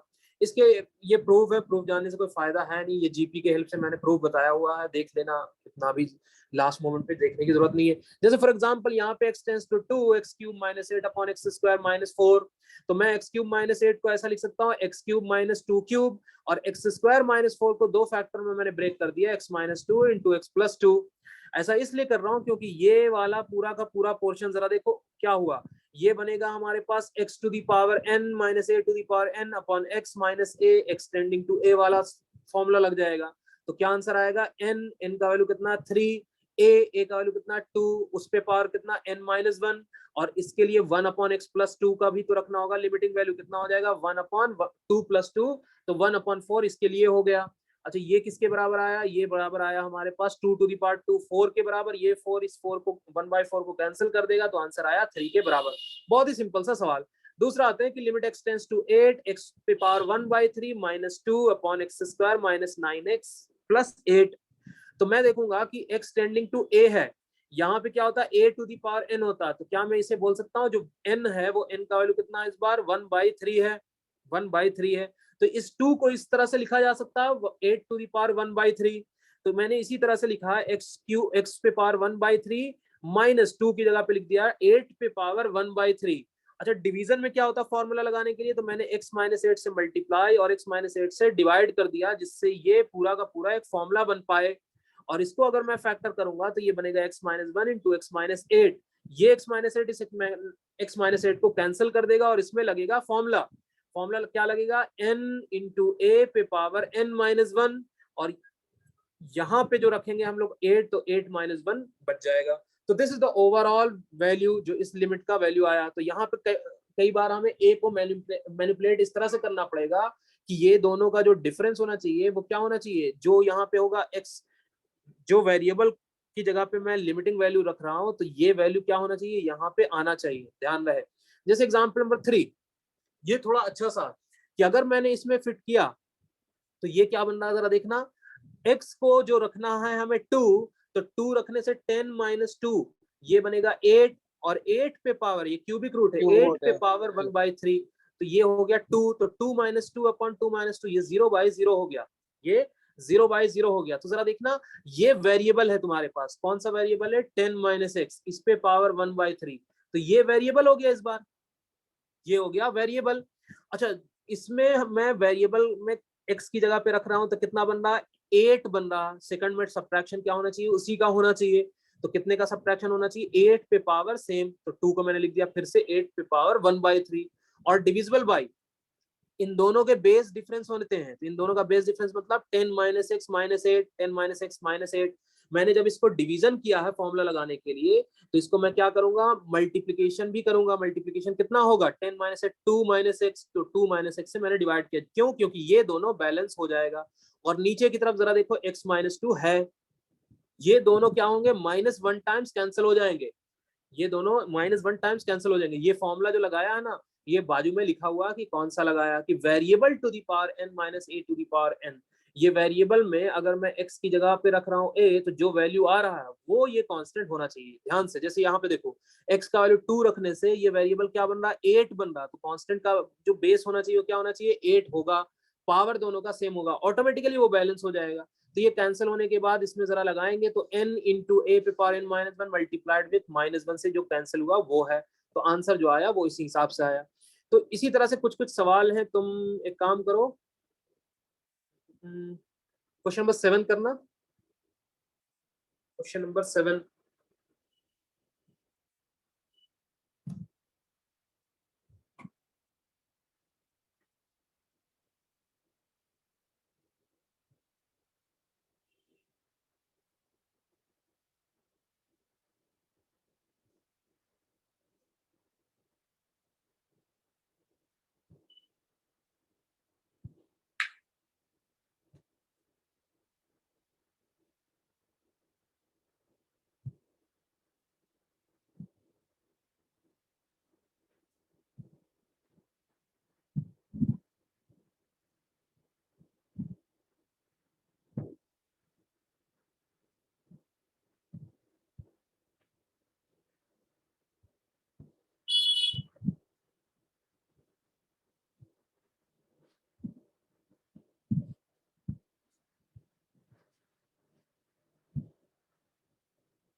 सर ऊपर का हल्का सा स्क्रॉल।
फिर 2/3 आ रहा है क्या? 2/3 क्वेश्चन नंबर 7 का। Yes, sir, 7 2 का upon 2। 3. हाँ बहुत बढ़िया बहुत बढ़िया। चलो बढ़िया। इसी तरह से बाकी सारे सवाल भी हैं। उसके बाद आते हैं, पहला तो हमारा हो गया अलजेब्रिक, दूसरा आते हैं ट्रिगोनोमेट्रिक लिमिट। तो ट्रिगोनोमेट्रिक लिमिट में कुछ एक्सपेंशन का याद रखना जरूरी है, जो कि कहाँ से आता है, टेलर सीरीज बन के आता है। ये टेलर सीरीज क्या बोलता है, ये हमारे पास बोलता है कि किसी भी फंक्शन को हम लोग क्या कर सकते हैं, अलजेब्रिक में कन्वर्ट कर सकते हैं, अलजेब्रिक में कन्वर्ट कर सकते हैं, जो कि इक्वल्स होगा f0 plus f dash 0 by 1 factorial into x, f double dash 0 by 2 factorial into x square। मतलब f का जितनी बार डिफरेंशिएशन होगा, मान लिया जाए 5 बार डिफरेंशिएशन हुआ है और x का वैल्यू 0 रखेंगे, उतना का फैक्टोरियल नीचे की तरफ और x पे पावर उतना, ये ऐड होते हुए चलते जाएगा, कब तक चलेगा, इनफाइनाइटली चलते जाएगा। तो दिस इज टेलर सीरीज। ये रहा हमारे पास टेलर सीरीज की हेल्प से कुछ कुछ एक्सपेंशन लाया गया, जो कि तुम्हें याद रखना कंपलसरी है कि साइन एक्स का हो गया या कॉस एक्स का हो गया। तो साइन एक्स का क्या होता है, x minus x cube plus x cube by 3 factorial plus x 5 by 5 factorial and so on. इसी तरह से कॉस का होता है तो 1 minus x square by 2 factorial. जरा देखना साइन में सारे के सारे ऑड पावर हैं, ऑड पावर के साथ साथ ये ऑल्टरनेट साइन में है, जितना पावर उतने का फैक्टोरियल। कॉस में क्या सबके सब इवन पावर में है, वैसे भी तुम्हें पता है साइन एक ऑड फंक्शन है और कॉस एक इवन फंक्शन, इसलिए आता है। कॉस का वैल्यू क्या आया, सारे के सारे इवन पावर वाले हैं और ऑल्टरनेट साइन के साथ होगा, जितना पावर उतने का फैक्टोरियल। उसके बाद आता है ln1 plus x. ln1 plus x में क्या होता है कि जो ऑड वाले हैं वो प्लस में होंगे, जो इवन वाले हैं वो माइनस में होंगे। ऑल्टरनेट साइन चलेगा, plus minus plus minus plus minus चलते रहेगा, जितना पावर उतना कोएफिशिएंट, यहाँ पे फैक्टोरियल नहीं होता, याद रखेंगे। ये ln1 प्लस एक्स हुआ।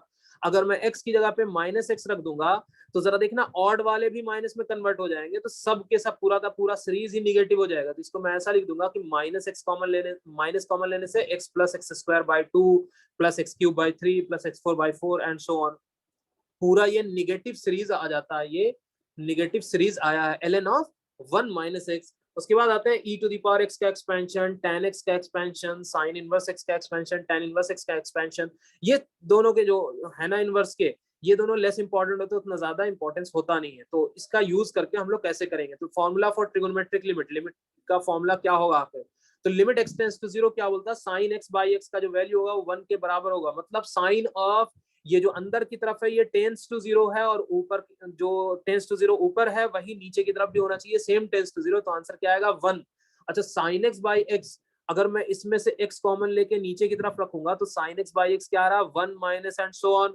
जरा देखना अगर मैं x टेंडिंग टू 0 रखूंगा तो ये क्या आएगा 1, लेकिन इसमें से कुछ ना कुछ छोटा सा अमाउंट घटेगा, तो 1 minus 0 plus 0 and so on. तो 1 में से जब कुछ घटेगा तो 1 माइनस आएगा, इसलिए साइन एक्स बाई एक्स का वैल्यू जो आता है वो 1 के बराबर तो आता है लिमिटिंग वैल्यू, लेकिन कोई पूछेगा कि 1 से बड़ा आता है या 1 से छोटा, तो 1 से छोटा आता है।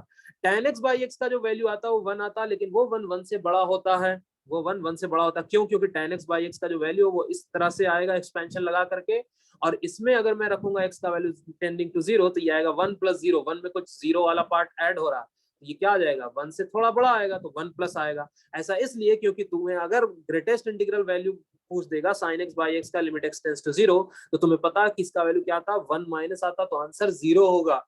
लेकिन tan वाले केस में आंसर 1 होगा। उल्टा अगर मैं कर दूं x बाई tan x, अच्छा कोई नंबर है 1.00001, ये क्या है, ये इसको मैं बोलूंगा कि 1 से बड़ा है, लेकिन अगर तुमने डिवीजन कर दिया 1/1.00001 तो ये क्या आएगा 0.999 समथिंग आएगा।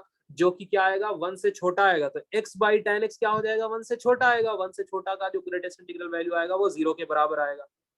इसी तरह से तीसरा फॉर्मूला जो आया वो ये आया कि sine inverse x by x का जो वैल्यू आता है वो 1 के बराबर आता है और वो 1 से बड़ा होता है। याद रहे साइन x बाई एक्स का जो वैल्यू आता है वो 1 से छोटा, लेकिन इनवर्स वाले का क्या होता है 1 से बड़ा होता है। tan x बाई एक्स का जो वैल्यू आता है वो 1 से बड़ा होता है, लेकिन इनवर्स वाले केस में क्या आता है 1 से छोटा आता है, लेकिन होता सभी का वैल्यू 1 के बराबर है, लिमिटिंग वैल्यू। ये सिर्फ और सिर्फ तब यूजफुल होता है जब तुम्हारा ग्रेटेस्ट इंटीग्रल फंक्शन इन्वॉल्व होगा, तो हमें जांच करना जरूरी है कि आखिर इसका वैल्यू 1 से छोटा है या 1 से बड़ा है। जैसे फॉर एग्जांपल इसमें देखते हैं कि साइन 2x बाई एक्स है, तो हमें क्या चाहिए जो टेंस टू 0 यहाँ वही सेम टेंस टू 0 यहाँ, तो यहाँ पे 2x था टेंस टू 0, तो यहाँ पे मैंने 2 से मल्टीप्लाई और 2 से डिवाइड कर दिया। क्यों? क्योंकि ये sine tends to 0 by same tends to 0 क्या हो गया 1 के बराबर, तो 1 इंटू 2 आंसर आ गया 2 के बराबर। देख लो ये 0 बाई 0 फॉर्म है। क्यों? क्योंकि साइन 0 जो होता है 0 के बराबर होता है और नीचे की तरफ तो 0 है ही, तो साइन 0 बाई 0 क्या हो गया 0 बाई 0 फॉर्म बन रहा है, जो कि हमारा ट्रिगोनोमेट्रिक लिमिट हुआ। इसी तरह से sine of x square by x है, तो यहाँ पे टेंस टू 0 जरा देखो एक्स स्क्वायर है, यहाँ पे तो एक्स है, तो मैंने क्या किया एक्स से मल्टीप्लाई और डिवाइड, तो एक्स स्क्वायर बन गया। अब जरा देखो sine tends to 0 by same tends to 0, ये 1 के बराबर आ गया, लेकिन यहाँ पे x बचा रह गया, तो वो 0 के बराबर होने के बाद पूरा लिमिट क्या हो गया 0 के बराबर हो गया। This is example 1, example 2। इसी तरह से ये पीछे का कुछ सॉल्यूशन दिया हुआ है। इसी तरह से यहाँ पे sign 2x by ten 3x है, तो sign 2x by ten 3x, तो साइन के लिए मैं अलग फॉर्मूला लगा दूंगा, टेन के लिए अलग फॉर्मूला लगा दूंगा। तो साइन टेंस टू 0 कितना है 2x है, तो 2x से डिवीजन 2x से मल्टीप्लीकेशन, यहाँ पे 3x से डिवीजन 3x से मल्टीप्लीकेशन। ऐसा करने से क्या हुआ ये ब्रैकेट वाला जो मसला है वो 1 1 हो जाएगा और ये x से x कैंसिल हो जाएगा, तो आंसर क्या आएगा 2/3। आंसर क्या आएगा 2/3। उसके बाद आते हैं इसी तरह से कोई फॉर्मूला लगाएंगे। अगर मैं 1 minus cos 2x upon x square है, जिसमें फॉर्म चेक करो तो 1 माइनस कॉस 0 होता है 1 के बराबर, तो 0 और नीचे की तरफ भी 0, तो 0/0 है। अच्छा 1 माइनस कॉस 2 थीटा जो होता है वो होता है 2 sine square of theta, 2 sine square of theta, trigonometry में पढ़ा होगा, तो मैंने वही चीज लिख दिया 2 साइन स्क्वायर ऑफ एक्स। अच्छा साइन स्क्वायर एक्स का मतलब होता है साइन एक्स का होल स्क्वायर, साइन एक्स का होल स्क्वायर, नीचे की तरफ एक्स स्क्वायर है, तो मैंने इन दोनों को कंबाइन करके बोला कि ये कुछ और नहीं बल्कि क्या है साइन एक्स बाई एक्स का होल स्क्वायर और 2 से मल्टीप्लीकेशन है। Limit x tends to 0 sine x by x 1 होता है, तो उसका स्क्वायर भी 1 के बराबर होगा, तो 2 इंटू 1 हमारे पास आंसर क्या आएगा 2 के बराबर आएगा। अच्छा इसमें एक सवाल करो फटाफट, क्वेश्चन नंबर 8 करना, क्वेश्चन नंबर 8।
सर ये तो नहीं हुआ, ये तो नहीं हुआ, चलो देखते हैं क्वेश्चन नंबर 8।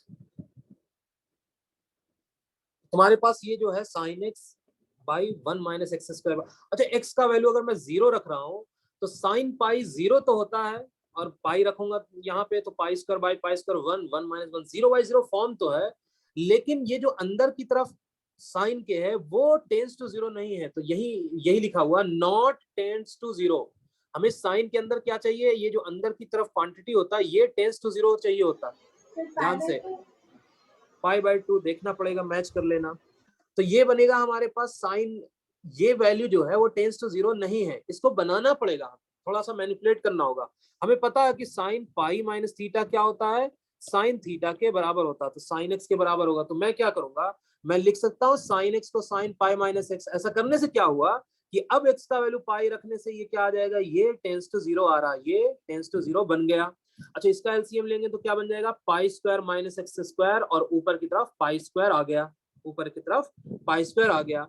तो जरा देखना ये टेंस टू 0 है, तो साइन वाले में मैं क्या बोलूंगा, sine tends to 0 by same tends to 0। इसको अगर मैं ये कर दूंगा तो pi minus x into pi plus x, pi minus x into pi plus x, और साइन पाई माइनस एक्स के साथ ये मिक्स होकर के ये बना देगा 1। तो बचेगा क्या, ये पाई स्क्वायर ऊपर की तरफ बचेगा और नीचे की तरफ पाई प्लस एक्स वाला क्वांटिटी बचेगा। तो आंसर क्या आ गया, π/2। बहुत सही, तुम्हारा करेक्ट था।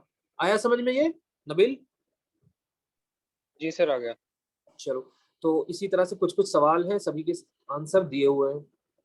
फिर आते हैं हम लोग इन्फिनिटी बाय इन्फिनिटी की तरफ बढ़ते हैं, लेकिन उससे पहले ये जान लेना जरूरी है कि मान लिया जाए तुम्हारे पास limit x tends to infinity है a to the power x, limit x tends to infinity a to the power x।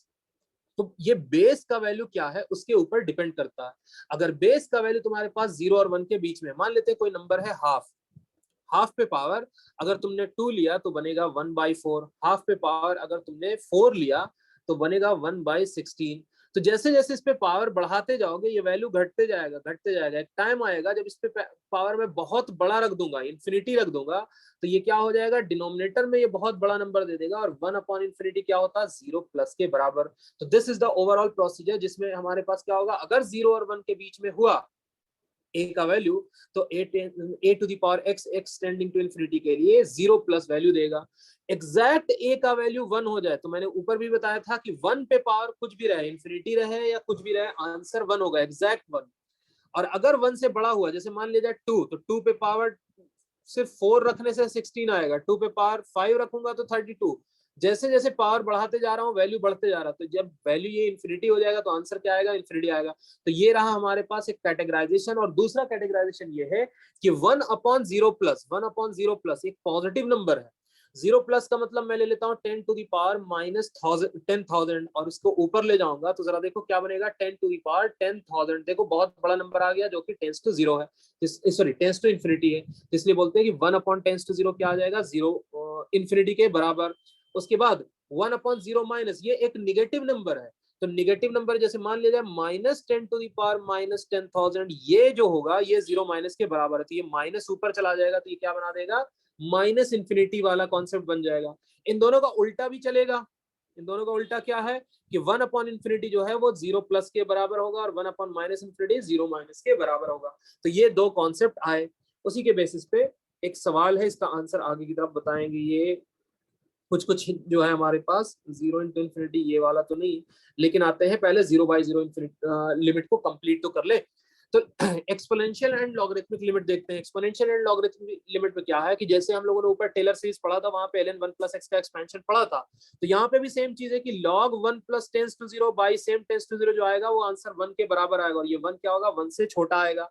तो ओवरऑल सिचुएशन क्या है कि वेरिएबल टेंडिंग टू 0 होना चाहिए, और ये log 1 + 10⁻⁴, और नीचे की तरफ क्या होना चाहिए, सेम 10⁻⁴, तो आंसर क्या आएगा, 1 के बराबर। और दूसरा a to the power x, a to the power x - 1/x जो होगा, लिमिट x टेंस टू 0, इसका आंसर जो आएगा ln a के बराबर आएगा। ये वाला जो लिमिट है a to the power tends to 0 - 1 by same tends to 0, इसका आंसर आएगा ln a। अगर a का वैल्यू मैं e रख दूंगा तो ln e क्या होता है, 1 के बराबर। तो उसी का ये सिचुएशन होता है कि limit x tends to 0, e to the power x - 1/x वो 1 के बराबर आएगा। तो सेम सिचुएशन टेंस टू 0 वाला जो कॉन्सेप्ट ऊपर था वो यहाँ पे भी दोनों में, लॉगरिथमिक एंड एक्सपोनेंशियल में। जैसे for example ln 1 + 2x divisible by x, तो यहाँ पे टेंस टू 0 कितना है, 2x है, तो 2 से मल्टीप्लाई और डिवाइड, तो ये वैल्यू 1 के बराबर हो गया, इंटू 2, तो आंसर 2 के बराबर हो गया। जैसे यहाँ पे जरा देखो ये टेंस टू 0 एक्स स्क्वायर है, तो इससे क्या करना होगा, इंटू एक्स करना होगा। ये वैल्यू 1 के बराबर, एक्स का वैल्यू 0 है, तो आंसर 0 आ गया। यहाँ पे जरा देखते हैं 2 टू द पावर एक्स, क्या हुआ बोलो। वो जो सीरीज याद करने के लिए है, लेकिन उसका कुछ मतलब मुझे समझ नहीं आ रहा। क्या क्या, जरा जोर से मतलब ये बोलना। तो डायरेक्ट एक तरीके से फॉर्मूला हो गया कि अगर हमारा हाँ हाँ, तो नीचे भी, लेकिन वो जो ये उसके साथ सीरीज लिखी हुई आ रही है उसका कुछ यूज समझ नहीं आ रहा। हमारी आवाज थोड़ी समझ सी नहीं आ रही है। ये दोनों हाँ फॉर्मूला है, लॉग के लिए अलग फॉर्मूला है और ये एक्सपोनेंशियल के लिए अलग फॉर्मूला है। इसमें क्या पूछना है बताओ। सर ये जो सीरीज है कि ln 1 plus x is equal to x हाँ माइनस फिर हाँ एक्स हाँ, स्क्वायर बाय ये वाला। 2, जी ये मुझे थोड़ा समझ नहीं आया कि हमें याद करने हैं इसको, इसका हाँ फिर यूज इसको कहाँ है। इसको इसको याद तुम चाहो तो कर सकती हो, वैसे इसका खास यूज नहीं है। इसकी टेलर सीरीज जो बताया गया है ना, इसको बस यूज करने का एक ही तरीका है कि इन सभी में जरा देखो कॉमन निकाल लूं मैं x और नीचे की तरफ इंसर्ट कर दूंगा, तो यहाँ पे बचेगा क्या, x कॉमन निकालने के बाद 1 minus x by 2 plus x square by 3 and so on. अब x टेंडिंग टू 0 मैं फिट कर दूंगा तो ये सारे के सारे 0 हो जाएंगे, बचेंगे क्या 1। बस इस चीज को प्रूव करने के लिए कि आखिर ये लिमिटिंग वैल्यू 1 आया कैसे, ये मैंने यहाँ पे ऊपर की तरफ बताया है। वैसे अगर तुमने एक चैप्टर पढ़ा होगा कॉम्प्लेक्स नंबर, तो वहां पे कॉस, साइन और एक्सपोनेंशियल में ये तीनों में वो वाला सीरीज पढ़ा होगा जिसके हेल्प से एक ऑयलर्स फॉर्म पढ़ते हैं, याद है, एक e to the power i theta is equal to cos theta plus i sin theta होता था। तो ये जो प्रूव होता था वो भी उसी थ्योरम से होता था, टेलर सीरीज से ही होता था। तो टेलर सीरीज का हेल्प वहां पे भी लिया जाता है। अब दूसरी जगह पे कहाँ पे होता है ना सीरीज का हेल्प लेने का मतलब, कि जब दो तरीके के फंक्शन का इन्वॉल्वमेंट हो, जैसे मान लीजिए तुमसे ऐसा बोल दे कि ln of 1 plus x minus of कुछ ऐसा बोल दूं -1 डिविजिबल बाई, ये ऐसा कर देते हैं ln 1 plus x by x -1 और whole divisible by x square. इसका वैल्यू आप बताइए, इसका वैल्यू आप बताइए, या फिर x का वैल्यू बताइए। तो जरा देखो इस तरह के प्रॉब्लम में ना थोड़े से फंस जाते हैं कि क्या किया जाए। तो जब जैसे मैं एक एग्जांपल ऊपर की तरफ समझा देता हूँ कि आखिर सीरीज का यूज कहाँ पे और कर सकते हैं। एक सवाल होगा tan वाला, हाँ क्वेश्चन नंबर 9 देखो। क्वेश्चन नंबर 9 में जो है tan x minus sine x divisible by x cube. तो tan x माइनस साइन, एक तो मेथड ये होगा कि साइन बाई एक्स वगैरह वगैरह ये वाला मेथड देख लेना। दूसरा मैं मेथड देख रहा हूँ कि tan और साइन और एक्स क्यूब, ये तीनों को देखेंगे ध्यान से। तो न्यूमरेटर क्या है, न्यूमरेटर जो है वो ट्रिगोनोमेट्रिक फंक्शन है टीएफ। नीचे की तरफ क्या है, ये अलजेब्रिक फंक्शन है। तो अलजेब्रिक फंक्शन और ट्रिगोनोमेट्रिक फंक्शन, जब दो अलग अलग तरीके के फंक्शन या दो से ज्यादा तरीके के फंक्शन का इन्वॉल्वमेंट हो ना, तो आंसर जो आता है वो यूजुअली उसके एक्सपेंशन को रख के ही वैल्यू आता है। और ये जो है ना बहुत कॉमन सी प्रैक्टिस है जेई एडवांस की भी मेन की भी, कि तुमसे अच्छा एक अगर तुम लोगों ने पढ़ा हुआ होगा पहले लिमिट, तो पता होगा एक शॉर्टकट होता है डिफरेंशिएशन मेथड से भी लिमिट सॉल्व करते हैं। तो डिफरेंशिएशन मेथड से जो होता है ना ये फटाफट सॉल्व होता है। लेकिन कभी कभी क्या होता है डिफरेंशिएशन वाला, जब बड़े बड़े डिफरेंशिएशन आ जाते हैं वहां पे हालत खराब हो जाती है। तो यूजुअली जेई वगैरह क्या करते हैं, वो वाले सवाल तुम्हें देते हैं जहां पे डिफरेंशिएशन करने पे ना बहुत ज्यादा टाइम तुम्हें लगेगा। तो वहां पे क्या होता है, ये सीरीज को पुट करने से बड़े ही आराम से आंसर निकल आता है। जैसे यहाँ पे देखो मैंने छोटा सा एग्जांपल लिया कि tan x minus sine x upon x cube का वैल्यू क्या होगा एज एक्स टेंडिंग टू 0। लेकिन जब मैंने इसको दूसरे मेथड से किया कि क्या हो अगर मैं इनका और इनका दोनों का एक्सपेंशन रख डालूं, तो दोनों का एक्सपेंशन रख डालने से क्या होगा, tan x का एक्सपेंशन ये रहा, sin x का एक्सपेंशन ये रहा। अब टू 3 टर्म्स मैं तो ये बोलूंगा कि याद रखना वो बहुत हेल्पफुल होता है। तो ये क्या हुआ आपका, ये वैल्यू रखने से ये x और x कैंसिल हो गया। एक्स क्यूब का अगर मैं देखूंगा तो यहाँ से 1/3 और यहाँ से 1/3 का फैक्टोरियल, x5 मिलेगा, x7 मिलेगा वगैरह वगैरह, और whole division by x cube. अगर मैं एक्स क्यूब से डिवीजन करूंगा तो ये वैल्यू तो कांस्टेंट मिलेगा, बाकी सारे क्या होंगे इन टर्म्स ऑफ एक्स होंगे, बाकी सारे क्या हो जाएंगे टेंडिंग टू 0 में 0 हो जाएंगे। तो आंसर क्या आ गया 1/3 प्लस 1/3 का फैक्टोरियल मतलब 1/6, इन दोनों को सम करने से हाफ। तो इस वाले प्रोसेस से भी हाफ, इस वाले प्रोसेस से भी हाफ। तो यूजुअली सीरीज वाला जो कॉन्सेप्ट है वो तब अप्लाई किया जाता है जब हमारे पास फंक्शन बहुत ज्यादा बल्कि हो और 2-3 काइंड ऑफ फंक्शन एक साथ इन्वॉल्व हो। जैसे मैं एक एग्जांपल तुम्हें दिखाता हूँ जेईई एडवांस 2020 का। जेई एडवांस 2020 का जो सवाल था वो इसी पे था। यूजुअली ये लोग वही करते हैं। देखो ये वही सवाल है, ये 1 टू द पावर इंफिनिटी में वैसे मैं बताता, लेकिन अभी देखो क्या है इसमें, क्या है ना कि 1 minus x to the power 1 by x minus. अब तुम्हें क्या होगा कि इसको तुम्हें एक्सपोनेंशियल में चेंज करके ना, जब तक तुम एक्सपेंशन नहीं लगाओगे तब तक तुम्हारा सिंपल सा नहीं आएगा। आ जाएगा डिफरेंशिएशन से भी, लेकिन सिंपल सा लाने के लिए एक्सपेंशन अगर लगा दोगे तो आसानी से आ जाएगा। तो ये यूजुअली जेई एडवांस का या जेई मेन का कॉमन सा प्रैक्टिस है कि वो क्या करते हैं, वो उस तरीके की प्रॉब्लम देते हैं जहां पे तुम्हें सीरीज का एक्सपेंशन लगा करके काम करना पड़े, तो उसके लिए। और दूसरा फॉर्मूला प्रूफ करने के लिए तो ऑब्वियसली यूज किया ही जाता है। जितना भी मैं फॉर्मूला प्रूफ कर रहा हूँ वो सब के सब कहां से आ रहे हैं, सीरीज से आ रहे हैं। आई बात समझ में? जी सर। चलो तो नेक्स्ट आते हैं हम लोग। जैसे फॉर एग्जांपल मैं यहाँ पे देख रहा था 2 to the power x minus 1 by root x, तो ये टेंस टू 0 यहाँ पे क्या है, x है। तो यहाँ पे मैंने x से डिवीजन और मल्टीप्लीकेशन किया, तो ये पूरा का पूरा जो 2 to the power x minus 1 by x बना है एज x टेंडिंग टू 0, ये बन जाएगा ln2। ln a के बराबर बन रहा है, ln a के बराबर बन रहा, लेकिन एक रूट x से कैंसिल होकर के ऊपर में रूट x बन जाएगा। x का वैल्यू 0 रखूंगा तो पूरा का पूरा 0 आ गया। तो इन सब चीजों को ध्यान में रखना है कि 2 to the power tends to 0 minus 1 नीचे की तरफ भी सेम टेंस टू 0 होना कंपलसरी है। अब आते हैं कि limit x tends to 1, 2 to the power x minus 1 divisible by root x minus 1। इस चीज को ध्यान में देखेंगे कि x का वैल्यू 1 रखने से ये क्या आ जाएगा, 2 टू द पावर 0 जो कि 1 के बराबर है, तो 1 माइनस 1 ये 0 आ गया, और डिविजिबल बाय 1 माइनस 1 नीचे भी 0 है। तो मैं क्या कर रहा हूँ, x माइनस 1 जो टेंस टू 0 है उससे डिवीजन और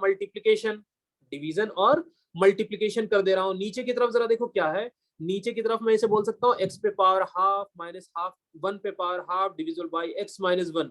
जब x माइनस 1 किया तो x माइनस 1 से क्या करूंगा, मैं मल्टीप्लीकेशन भी करूंगा, और ये x माइनस 1 इसका मल्टीप्लीकेशन था, ये दोनों आपस में कैंसिल हो गए।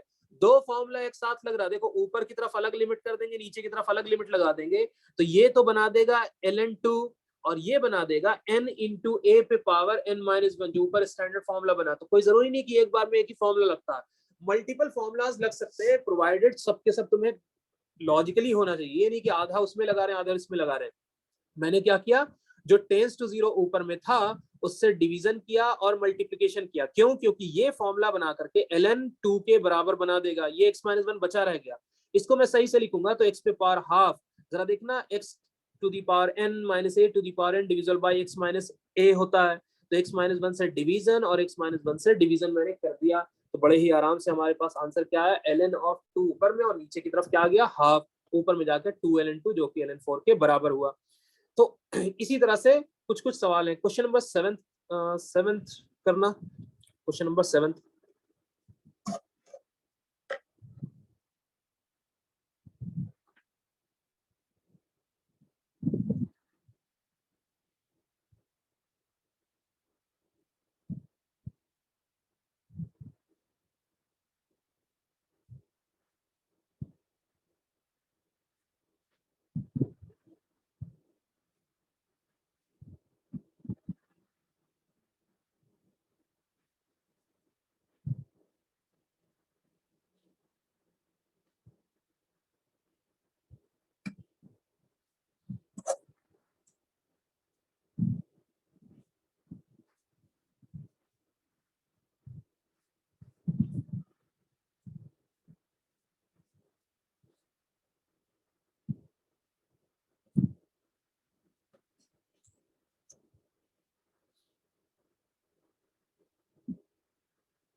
सर थोड़ा सा हिंट दे दीजिए।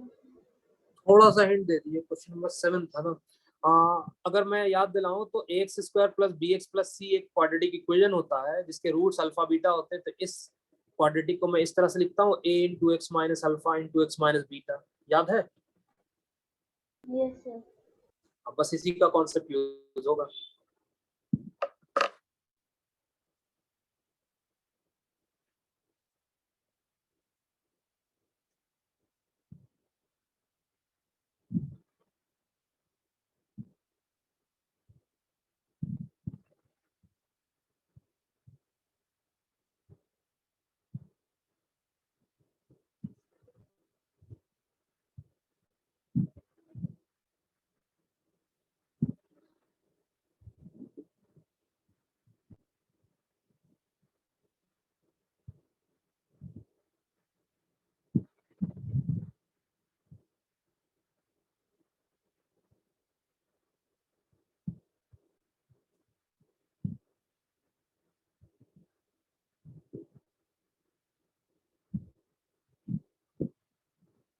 Sir a into alpha minus beta. a into alpha minus beta. Alpha minus beta, बहुत बढ़िया। तो जरा देखेंगे लिमिट ऑफ ये पूरा का पूरा अल्फा रखने से ये पूरा का पूरा क्वाड्रेटिक क्या होते हैं, जीरो हो जाते हैं। तो मैंने क्या किया, इससे डिवीजन और इससे मल्टीप्लीकेशन। क्यों? क्योंकि log 1 plus tends to zero by same tends to zero, ये बन गया 1 के बराबर।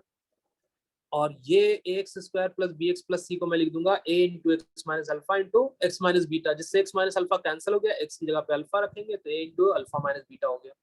तो इसी तरह से हम लोग कुछ कुछ सवाल है यहाँ पे। उसके बाद आते हैं, एक ये सवाल करो, क्वेश्चन नंबर 14। क्वेश्चन नंबर 14 करना।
कुछ आया क्या?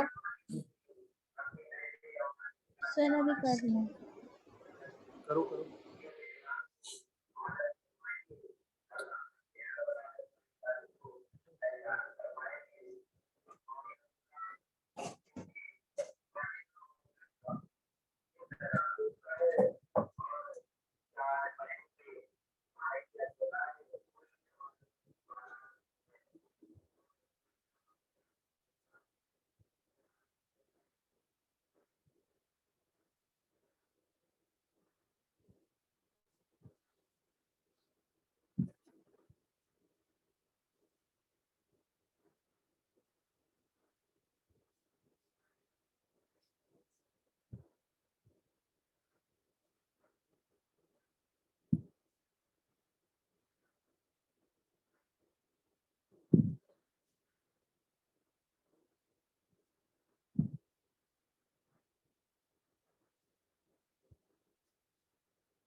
सर ये भी प्रॉपर्टी बेस्ड है। हाँ बिल्कुल प्रॉपर्टी बेस्ड है। अगर मैं अल्फा का वैल्यू 0 रखता हूँ, पहले तो फॉर्म चेक करना है, तो ये क्या आएगा cos 0 1, तो ये 0 हो गया, 0 e बन गया, माइनस ई 0 0 बाई हो 0 जाएगा। आ गया। अच्छा e to the power tends to 0 minus 1 by same tends to 0, ये 1 होगा। अभी ऊपर देखा एक्सपोनेंशियल वाला, जैसे वो देखा ना a to the power x minus 1 by x का वैल्यू कितना आया था, ln a के बराबर आया था लिमिट x टेंस टू 0। अगर a की जगह पे e हुआ तो ln e क्या होता, 1 के बराबर।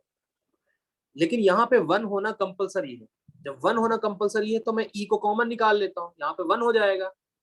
तो 1 हो जाएगा तो क्वेश्चन में कितना 14 है। तो जरा देखो मैंने क्या किया, e को बाहर निकाल दिया, तो ये क्या बनेगा, पावर में घट जाएगा, यहाँ पे कुछ है नहीं तो -1 हो गया, -1 हो गया।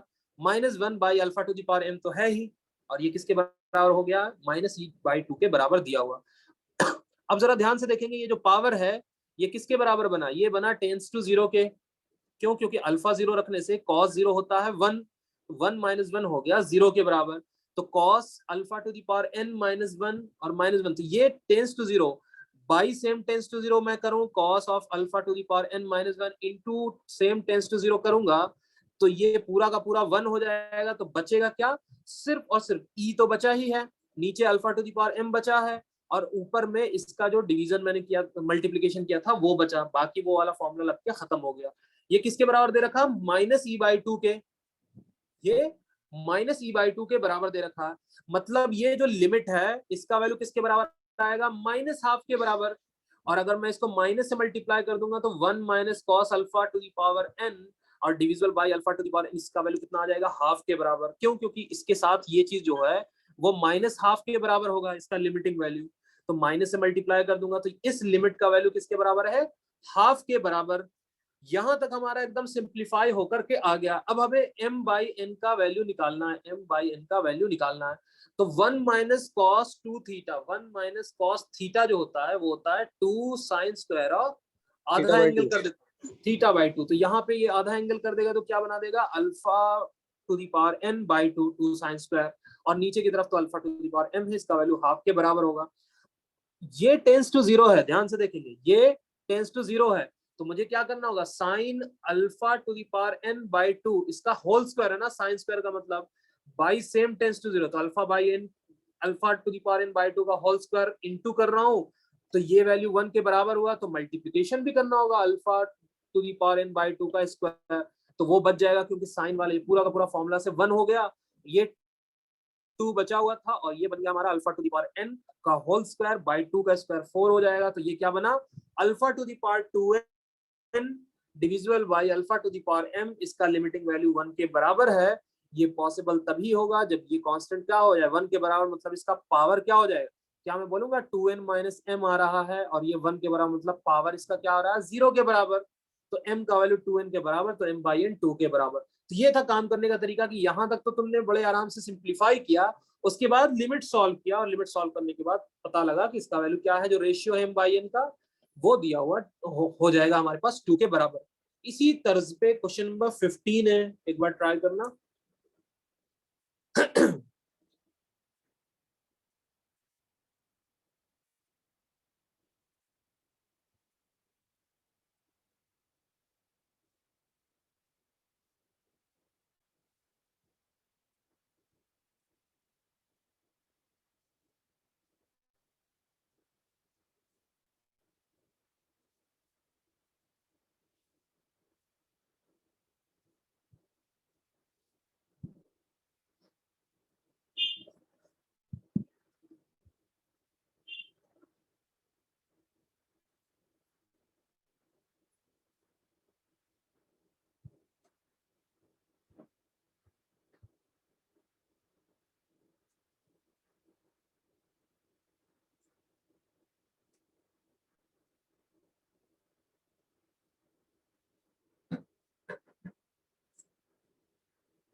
कुछ आया क्या? सर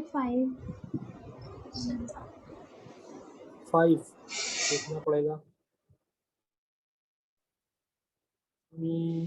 टोटल जो आया 6 बीटा 7 आना चाहिए। चलो देखते हैं, ये जरा देखो। अच्छा मैंने बताया था कि ये कब, ये तरह जो फंक्शन है हमारे पास, ये फंक्शन किस तरह का है? अलजेब्रिक और ट्रिगोनोमेट्रिक का मिक्सअप है।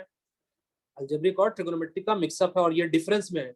तो ऊपर की तरफ जरा देखते हैं, तो ऊपर की तरफ साइन टेंस टू 0 है, तो मैंने क्या किया, साइन बीटा एक्स में बीटा एक्स से मल्टीप्लाई और डिवाइड। याद रहे मल्टीप्लीकेशन में बड़े आराम से फॉर्मूला लगा सकते हैं, लेकिन मैं ऐसा नहीं कर सकता इंटू एक्स यहाँ पे कर दिया। क्यों? क्योंकि ये सब्ट्रैक्शन में, सब्ट्रैक्शन एडिशन में वो पॉसिबल नहीं होता, लेकिन मल्टीप्लीकेशन डिवीजन में वो पॉसिबल हो जाता है। यहाँ पे देखो मल्टीप्लीकेशन में तो मैंने क्या किया, by beta x into beta x से बड़े ही आराम से ये बीटा एक्स क्यूब लिख दिया। लेकिन यहाँ पे जरा देखो क्या है, ये दो अलग अलग तरह के फंक्शन थे, तो साइन एक्स का हमें क्या लिखना पड़ा, एक्सपेंशन लिखना पड़ा। एक्सपेंशन क्या लिख के आया, x minus x cube by 3 factorial plus x 5 by 5 factorial and so on. नीचे की तरफ अगर मैं ध्यान दूंगा तो अल्फा टाइम्स ऑफ एक्स यहाँ पे है और माइनस एक्स यहाँ पे है, तो एक्स वाले को देखूंगा तो alpha minus 1 times of x, और ये minus minus plus x cube by 3 factorial and so on. अच्छा इस 15 नंबर में जो सवाल पूछा है, ये बोला है कि इसका वैल्यू जो है 1 के बराबर है, इसका वैल्यू 1 के बराबर है। तो 1 के बराबर इसका मतलब क्या है कि ये वैल्यू जो लिमिट है एल के, एल का वैल्यू 1 के बराबर है। अगर ये अल्फा माइनस 1 ना फॉर एग्जांपल 0 के बराबर नहीं हुआ, अल्फा माइनस 1 का वैल्यू 0 के बराबर नहीं हुआ, 5 के बराबर है, रैंडम मैंने एक नंबर लिया, तो नीचे की तरफ क्या आया, ऊपर बना है beta x cube divisible by 5x plus वगैरह वगैरह, ये तो है ही हमारे पास। अच्छा अगर मैं एक्स एक्स उड़ा दूंगा तो ऊपर में बनेगा beta x square divisible by 5 plus, ये सारे के सारे टर्म में x कंटेन करेंगे, तो x का वैल्यू 0 रखने से ये क्या आएगा, न्यूमरेटर में 0 और डिनोमिनेटर में 5, तो 0 अपॉन एनी नंबर 0 के बराबर। तो हर केस में लिमिट का जो वैल्यू आएगा वो 0 के बराबर आएगा, हर केस में लिमिट का जो वैल्यू आएगा वो 0 के बराबर, लेकिन दिया हुआ है इस लिमिट का वैल्यू 1 के बराबर है। तो मैं बोलूंगा कि लिमिट का वैल्यू 1 के बराबर होने के लिए इसका और इसका जो पावर है, जो मिनिमम पावर है वो बराबर होना चाहिए। उसके लिए हमें अल्फा माइनस 1 का वैल्यू क्या होना पड़ेगा, 0 के बराबर। तो अल्फा का वैल्यू 1 निकल गया यहाँ से, पहला कंडीशन, अल्फा का वैल्यू 1 निकल गया, पहला कंडीशन। उसके बाद आते हैं कि अल्फा का वैल्यू 1 जैसे हुआ तो ये खत्म हो गया और इसका एक्स क्यूब इससे कैंसिल हो जाएगा, बाकी सारा क्या होगा, पावर 2 एंड सो ऑन। तो ये बनेगा 1/3 फैक्टोरियल, और बाकी सब क्या होंगे, term containing x and higher power of x, जिसको एक्स का वैल्यू 0 रखने से ये पूरा का पूरा मामला 0 के बराबर हो जाएगा, ये पूरा का पूरा मामला 0 के बराबर हो जाएगा। तो जो लिमिट का वैल्यू आएगा ऊपर जाकर के 3 फैक्टोरियल इंटू बीटा, जो कि 6 बीटा के बराबर है, इक्वल्स टू 1। तो बीटा का वैल्यू 1/6, अल्फा का वैल्यू 1। तो अल्फा और बीटा को अगर मैं सम कर दूंगा, क्या पूछा था, 6 times of alpha plus beta, तो 6 अल्फा प्लस 6 बीटा, 6 बीटा का वैल्यू 1 है और ये 1 इंटू 6, तो 6 प्लस 1, तो आंसर 7 के बराबर होगा। तो ये रहा काम करने का तरीका, जिसमें कुछ अननोन के बारे में तुम्हें से इंफॉर्मेशन पूछा गया है। तो इसी तरह से कुछ कुछ सवाल आगे की तरफ हैं, कुछ कुछ यहाँ पे है, ढेर सारे सवाल हैं और उसका सॉल्यूशन है। दूसरा फॉर्म आते हैं, पहला फॉर्म हमारा कंप्लीट हो गया 0/0। सबसे बड़ा जो 70% फॉर्म वाला पार्ट होता है वो 0/0 ही होता है, बाकी इन्फिनिटी बाय इन्फिनिटी फॉर्म देखते हैं। तो ये काम तो हम लोगों ने ऊपर देखा ही था, ए का वैल्यू 1, ए का वैल्यू 0 से 1 और ए का वैल्यू ग्रेटर देन 1। इसी का उल्टा पार्ट है कि अगर h का वैल्यू टेंडिंग टू 0 प्लस लिया मैंने, h का वैल्यू टेंडिंग टू 0 प्लस लिया और a पे पावर -1/h है, तो -1 टेंस टू 0 क्या होगा, ये हो जाएगा a to the power minus infinity, a to the power minus infinity. और अगर a का वैल्यू 1 से बड़ा है तो 2 to the power minus infinity, मतलब 1/2 पे पावर इन्फिनिटी, और ये 1/इन्फिनिटी क्या होगा, 0 प्लस के बराबर। तो ये जरा देखो क्या हुआ है, 0 के बराबर, लेकिन 0 और 1 के बीच में तो इसका उल्टा, इन्फिनिटी के बराबर। तो तुम इस चीज से यहाँ और यहाँ दोनों को आपस में कंपेयर कर सकते हो by using the concept of substitution. Substitution में क्या होता है कि अगर तुम h को 1/t से रिप्लेस कर दोगे तो 1/h क्या हो जाएगा, इन्फिनिटी के बराबर। तो ये जरा देखना क्या हो जाएगा, ये a to the power minus infinity हो जाएगा, तो इसका आंसर क्या होगा, उल्टा हो जाएगा बड़े ही आराम से। तो इन्फिनिटी बाय इन्फिनिटी में आते हैं कि क्या फॉर्म मिलेगा, तो अल्जेब्रिक फॉर्म अगर मिला तुम्हारे पास a1 x to the power n, ऊपर में कोई एक पॉलिनोमियल, नीचे में कोई एक पॉलिनोमियल, ऊपर में पॉलिनोमियल जिसकी डिग्री n है, नीचे में कोई पॉलिनोमियल जिसकी डिग्री m है, तो लॉजिक क्या बोलता है कि आपको सबसे हाईएस्ट पावर से डिवाइड करना है, divide highest power of term. तो अगर मान लेते हैं कि न्यूमरेटर की डिग्री डिनोमिनेटर की डिग्री से ज्यादा है, ऊपर वाले की डिग्री नीचे वाले की डिग्री से ज्यादा है, तो n ऑब्वियसली m से बड़ा है, तो x to the power n से डिवाइड करना होगा। तो ये बन जाएगा a1 x to the power n से डिवाइड करने से ये बनेगा a2 by x, a3 by x and k1 divisible by x to the power n। नीचे की तरफ क्या होगा, b1 upon x to the power n minus m and so on. ऐसा क्यों कर रहा हूं, क्योंकि n माइनस m क्या है, पॉजिटिव पावर है, सबका सब डिनोमिनेटर में इसके पावर आएगा। अगर मैं x का वैल्यू इन्फिनिटी रखूंगा तो any number upon infinity, zero, ये जीरो, ये जीरो, ये जीरो, a1 के अलावा बाकी सारे जीरो हो जाएंगे, तो आंसर आएगा a1 plus zero and so on. नीचे की तरफ जरा देखो क्या होगा, ये जीरो, ये जीरो, ये जीरो, सब के सब जीरो हो जाएंगे, तो एनी नंबर अपॉन जीरो क्या होगा, या तो इन्फिनिटी होगा या तो माइनस इन्फिनिटी होगा। तो ध्यान रहे, अगर तुम्हारे पास ये वैल्यू न्यूमरेटर की डिग्री डिनोमिनेटर से बड़ी हुई तो लिमिट क्या होगा, या तो इन्फिनिटी आएगा या तो माइनस इन्फिनिटी। वो डिपेंड करेगा कि जो हाईएस्ट ऊपर वाले कोएफिशिएंट, उसका पावर कोएफिशिएंट जो है पॉजिटिव में है या निगेटिव में है। तो पहला लॉजिक तो ये आया कि अगर ऊपर की डिग्री नीचे से ज्यादा होगी। दूसरा, अगर नीचे की डिग्री ऊपर से ज्यादा होगी तो इसको फ्लिप कर दो, उल्टा कर दो, तो जीरो अपॉन एनी नंबर हो जाएगा। यही मामला उल्टा हो जाएगा, तो जीरो अपॉन एनी नंबर क्या होता है, जीरो के बराबर। तो जब डिनोमिनेटर की डिग्री मान लिया जाए एक्स क्यूब प्लस वन और यहाँ पे एक्स फोर प्लस वन है और लिमिट एक्सटेंड्स टू इन्फिनिटी है, तो डिनोमिनेटर की डिग्री ज्यादा होगी, तो आंसर हम लोग फटाफट एक लाइन में बोलेंगे बिना सॉल्व किए हुए, तो आंसर क्या आएगा, जीरो के बराबर। लेकिन अगर जब दोनों की डिग्री बराबर हुई तो उस केस में क्या आएगा, कोएफिशिएंट बाय कोएफिशिएंट आंसर आएगा, जो हाईएस्ट पावर न्यूमरेटर का और हाईएस्ट पावर डिनोमिनेटर का, उसका आंसर आएगा जब दोनों की डिग्री बराबर होगी, n और m बराबर हो जाए। जैसे फॉर एग्जांपल यहाँ पे डिग्री वन है, तो दोनों का coefficient by coefficient answer one. यहाँ पे डिग्री थ्री और डिग्री थ्री है, तो आंसर क्या आएगा, यहाँ पे कोएफिशिएंट वन, यहाँ पे coefficient two, one by two. यहाँ पे जरा देखो, ऊपर में डिग्री टू और नीचे में डिग्री तीन, नीचे की डिग्री ज्यादा, आंसर जीरो। यहाँ पे देखते हैं फोर्थ वाले में, ऊपर की डिग्री तीन, नीचे की डिग्री दो, ऊपर की डिग्री ज्यादा, तो इन्फिनिटी आंसर। यहाँ पे फिफ्थ वाले का आंसर बताओगे जरा, आंसर वन बाई फोर है, जरा चेक करना क्या ये सही है या नहीं। One cube plus two cube plus three cube से लेके एन क्यूब तक और divisible by n to the power four, इसका आंसर क्या होगा।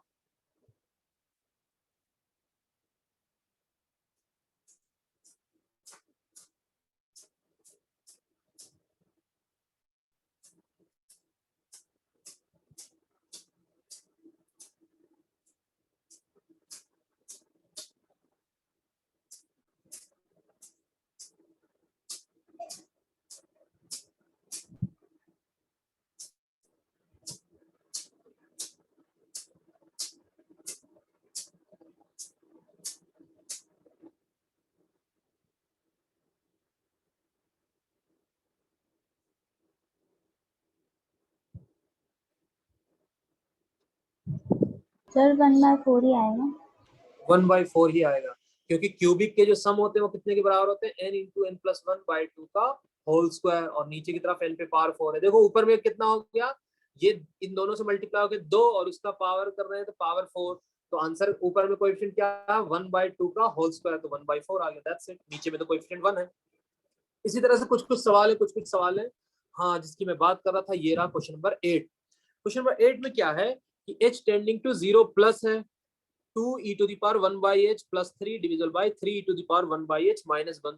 अच्छा, 0 प्लस की बात की जाएगी तो 0 प्लस में जरा देखना, 1 अपॉन 0 प्लस किसके बराबर, मैंने बताया था इन्फिनिटी के, तो ये क्या हो गया, इनफाइनाइट वाला टर्म हो गया, e to the power 1 upon 0 plus है ना, तो e to the power infinity किसके बराबर होगा, टेंस टू इन्फिनिटी। तो हाईएस्ट टर्म क्या है, e to the power 1 by h, तो आंसर क्या आएगा, 2/3, कोएफिशिएंट बाय कोएफिशिएंट आंसर आएगा 2/3, इसका आंसर आएगा। क्यों, क्योंकि ये टर्म जो है वो इनफाइनाइट है और दोनों के दोनों इनफाइनाइट वाले टर्म बराबर हैं, तो आंसर इसका कोएफिशिएंट और इसका कोएफिशिएंट रेशियो वो आ जाएगा। लेकिन अगर 0 माइनस है तो 1/0 माइनस क्या होता है, माइनस इन्फिनिटी, और e to the power minus infinity का मतलब 1 upon e to the power infinity, जो कि 0 के बराबर होगा।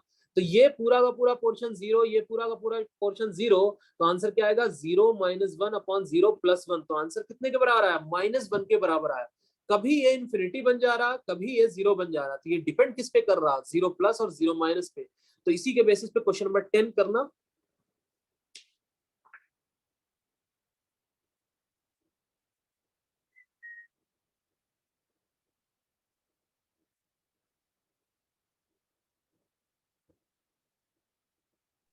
सर 10th वाले के 2 आंसर्स आएंगे।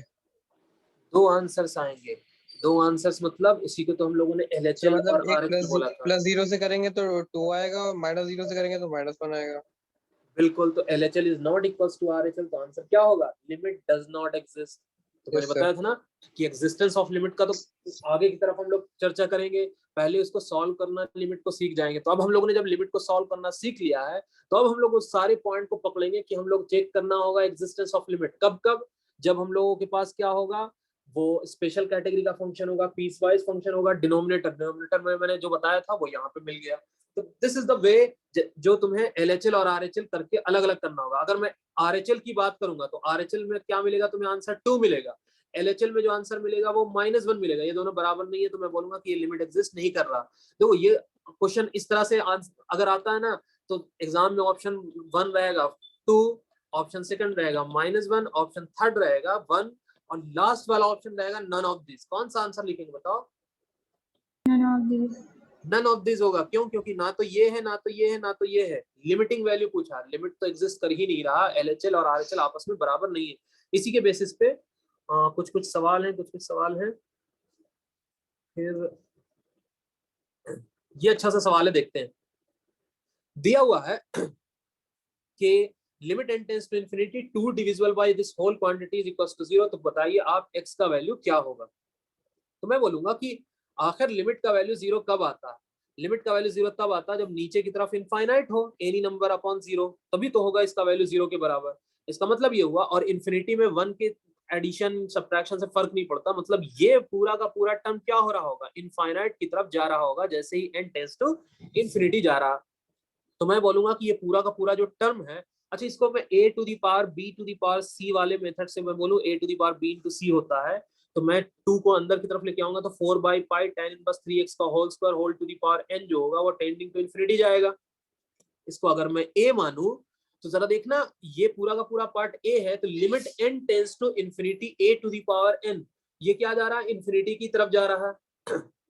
Limit n tends to infinity a to the power n, ये इन्फिनिटी की तरफ कब आता था? जब बेस इसका 1 से बड़ा होता था। देखा था ऊपर में कैटेगराइजेशन। इसका मतलब ये हुआ कि ये 1 से बड़ा है। 4 by pi tan inverse of 3x का जो होल स्क्वायर है वो 1 से बड़ा है। तो अगर मैं दोनों तरफ ये देखूं, एक्स स्क्वायर अगर 1 से बड़ा होता है तो x का वैल्यू क्या होता है? -1 से छोटा और 1 से बड़ा। ये वेविकर मेथड के हेल्प से मैंने लिख दिया कि ये चीज जो होगा वो -1 से छोटा और 1 से बड़ा होगा। अच्छा, पाई बाय 4 क्रॉस मल्टीप्लिकेशन करने से क्या आ जाएगा? ये less than minus pi by 4 और ग्रेटर देन पाई बाय 4। तो 3x जो होगा tan इधर से इधर करेंगे तो क्या आएगा? -tan पाई बाय 4, और ये हो जाएगा tan pi by 4। tan pi by 4 1 के बराबर होता है, तो 3x का वैल्यू क्या हो गया? 3x इज लेस देन -1 और 3x इज ग्रेटर देन 1। तो x का वैल्यू क्या आया? -1/3 से बड़ा, सॉरी छोटा, और 1/3 से बड़ा। तो इस तरीके से हमें x का वैल्यू, जरा देखो दिया हुआ क्या है, ये लिमिट का वैल्यू दे करके x का रेंज पूछा, और रेंज भी हम लोगों ने निकाल लिया। वो क्या है? इसको मैं ऐसा भी लिख सकता हूँ कि -∞ से लेके -1/3 यूनियन 1/3 से लेके इन्फिनिटी तक। तो काफी अच्छे से ऐसे सवाल होते हैं जिसमें तुम्हें लिमिटिंग वैल्यू दे करके कुछ ना कुछ x का रेंज पूछे, या a का रेंज पूछे, या k का रेंज पूछे, कुछ किसी का वैल्यू पूछे, तो वो ज्यादा इंपॉर्टेंट सवाल होते हैं इवेल्युएशन ऑफ लिमिट की कंपैरिजन में। तो इसी से रिलेटेड कुछ कुछ सवाल हैं आगे की तरफ भी देखना। जैसे अभी मैं बात कर रहा था इसकी रूट अंडर ऑफ, अगर मैं एक्स स्क्वायर की बात करूं तो root under of x square last lecture में हम लोगों ने देखा था ना, यही से तो मॉड डिफाइन हुआ था, यही से हमारा मॉड डिफाइन हुआ था। तो लिमिट वगैरह में कैलकुलस में ये मिस नहीं करेंगे, ये नहीं कि फटाफट इसको एक्स लिख दिया तो आंसर तुम्हारा गड़बड़ हो जाएगा।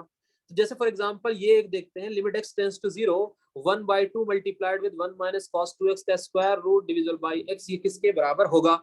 तो 1 माइनस cos 2 थीटा किसके बराबर होता है भाई? 1 माइनस cos 2 थीटा होता है 2 साइन स्क्वायर ऑफ x के बराबर, और 1/2 से मल्टीप्लाई होके ये square root of sine square x बनेगा। Square root of sine square x का मतलब मॉड साइन x बचा, और नीचे की तरफ तो तुम्हारा x है। तो अगर तुमने गलती से साइन x बाई एक्स लिख दिया होता तो लिमिट x टेंड्स टू 0 में ये अगले स्टेप में तुम बोलते कि सर ये तो 1 के बराबर होता है, लेकिन हम लोगों ने अपने कॉन्सेप्ट के बेसिस पे ये बोला कि ये साइन x बाई एक्स ना होकर के क्या बनाएगा? Mod of sine x by x. क्यों? क्योंकि square root of x square जो होता है वो मॉड एक्स होता है। इसी तरह से square root of sine square x जो होगा वो मॉड ऑफ साइन एक्स होगा, क्योंकि साइन एक्स का तुम्हें नेचर नहीं पता। अब हमें मॉड दिख गया, स्पेशल कैटेगरी का फंक्शन मिल गया, तो हम लोगों को LHL अलग देखना होगा। LHL मतलब लिमिट x टेंड्स टू 0। अच्छा, x का वैल्यू निगेटिव रखेंगे तो निगेटिव एंगल मतलब कौन सा quadrant? Fourth quadrant. Fourth quadrant में साइन निगेटिव होता है तो कैसे बाहर आएगा? माइनस के साथ। तो जरा देखना -1 आया। RHL में ये फर्स्ट क्वाड्रेंट साइन पॉजिटिव होता है तो sin x by x 1 के बराबर आया। LHL -1, RHL 1, LHL is not equal to RHL, तो लिमिट एग्जिस्ट नहीं करेगा। ये बहुत बार जेई मेन और एडवांस दोनों में मिला मिला के बहुत बार पूछा गया सेम सा सवाल।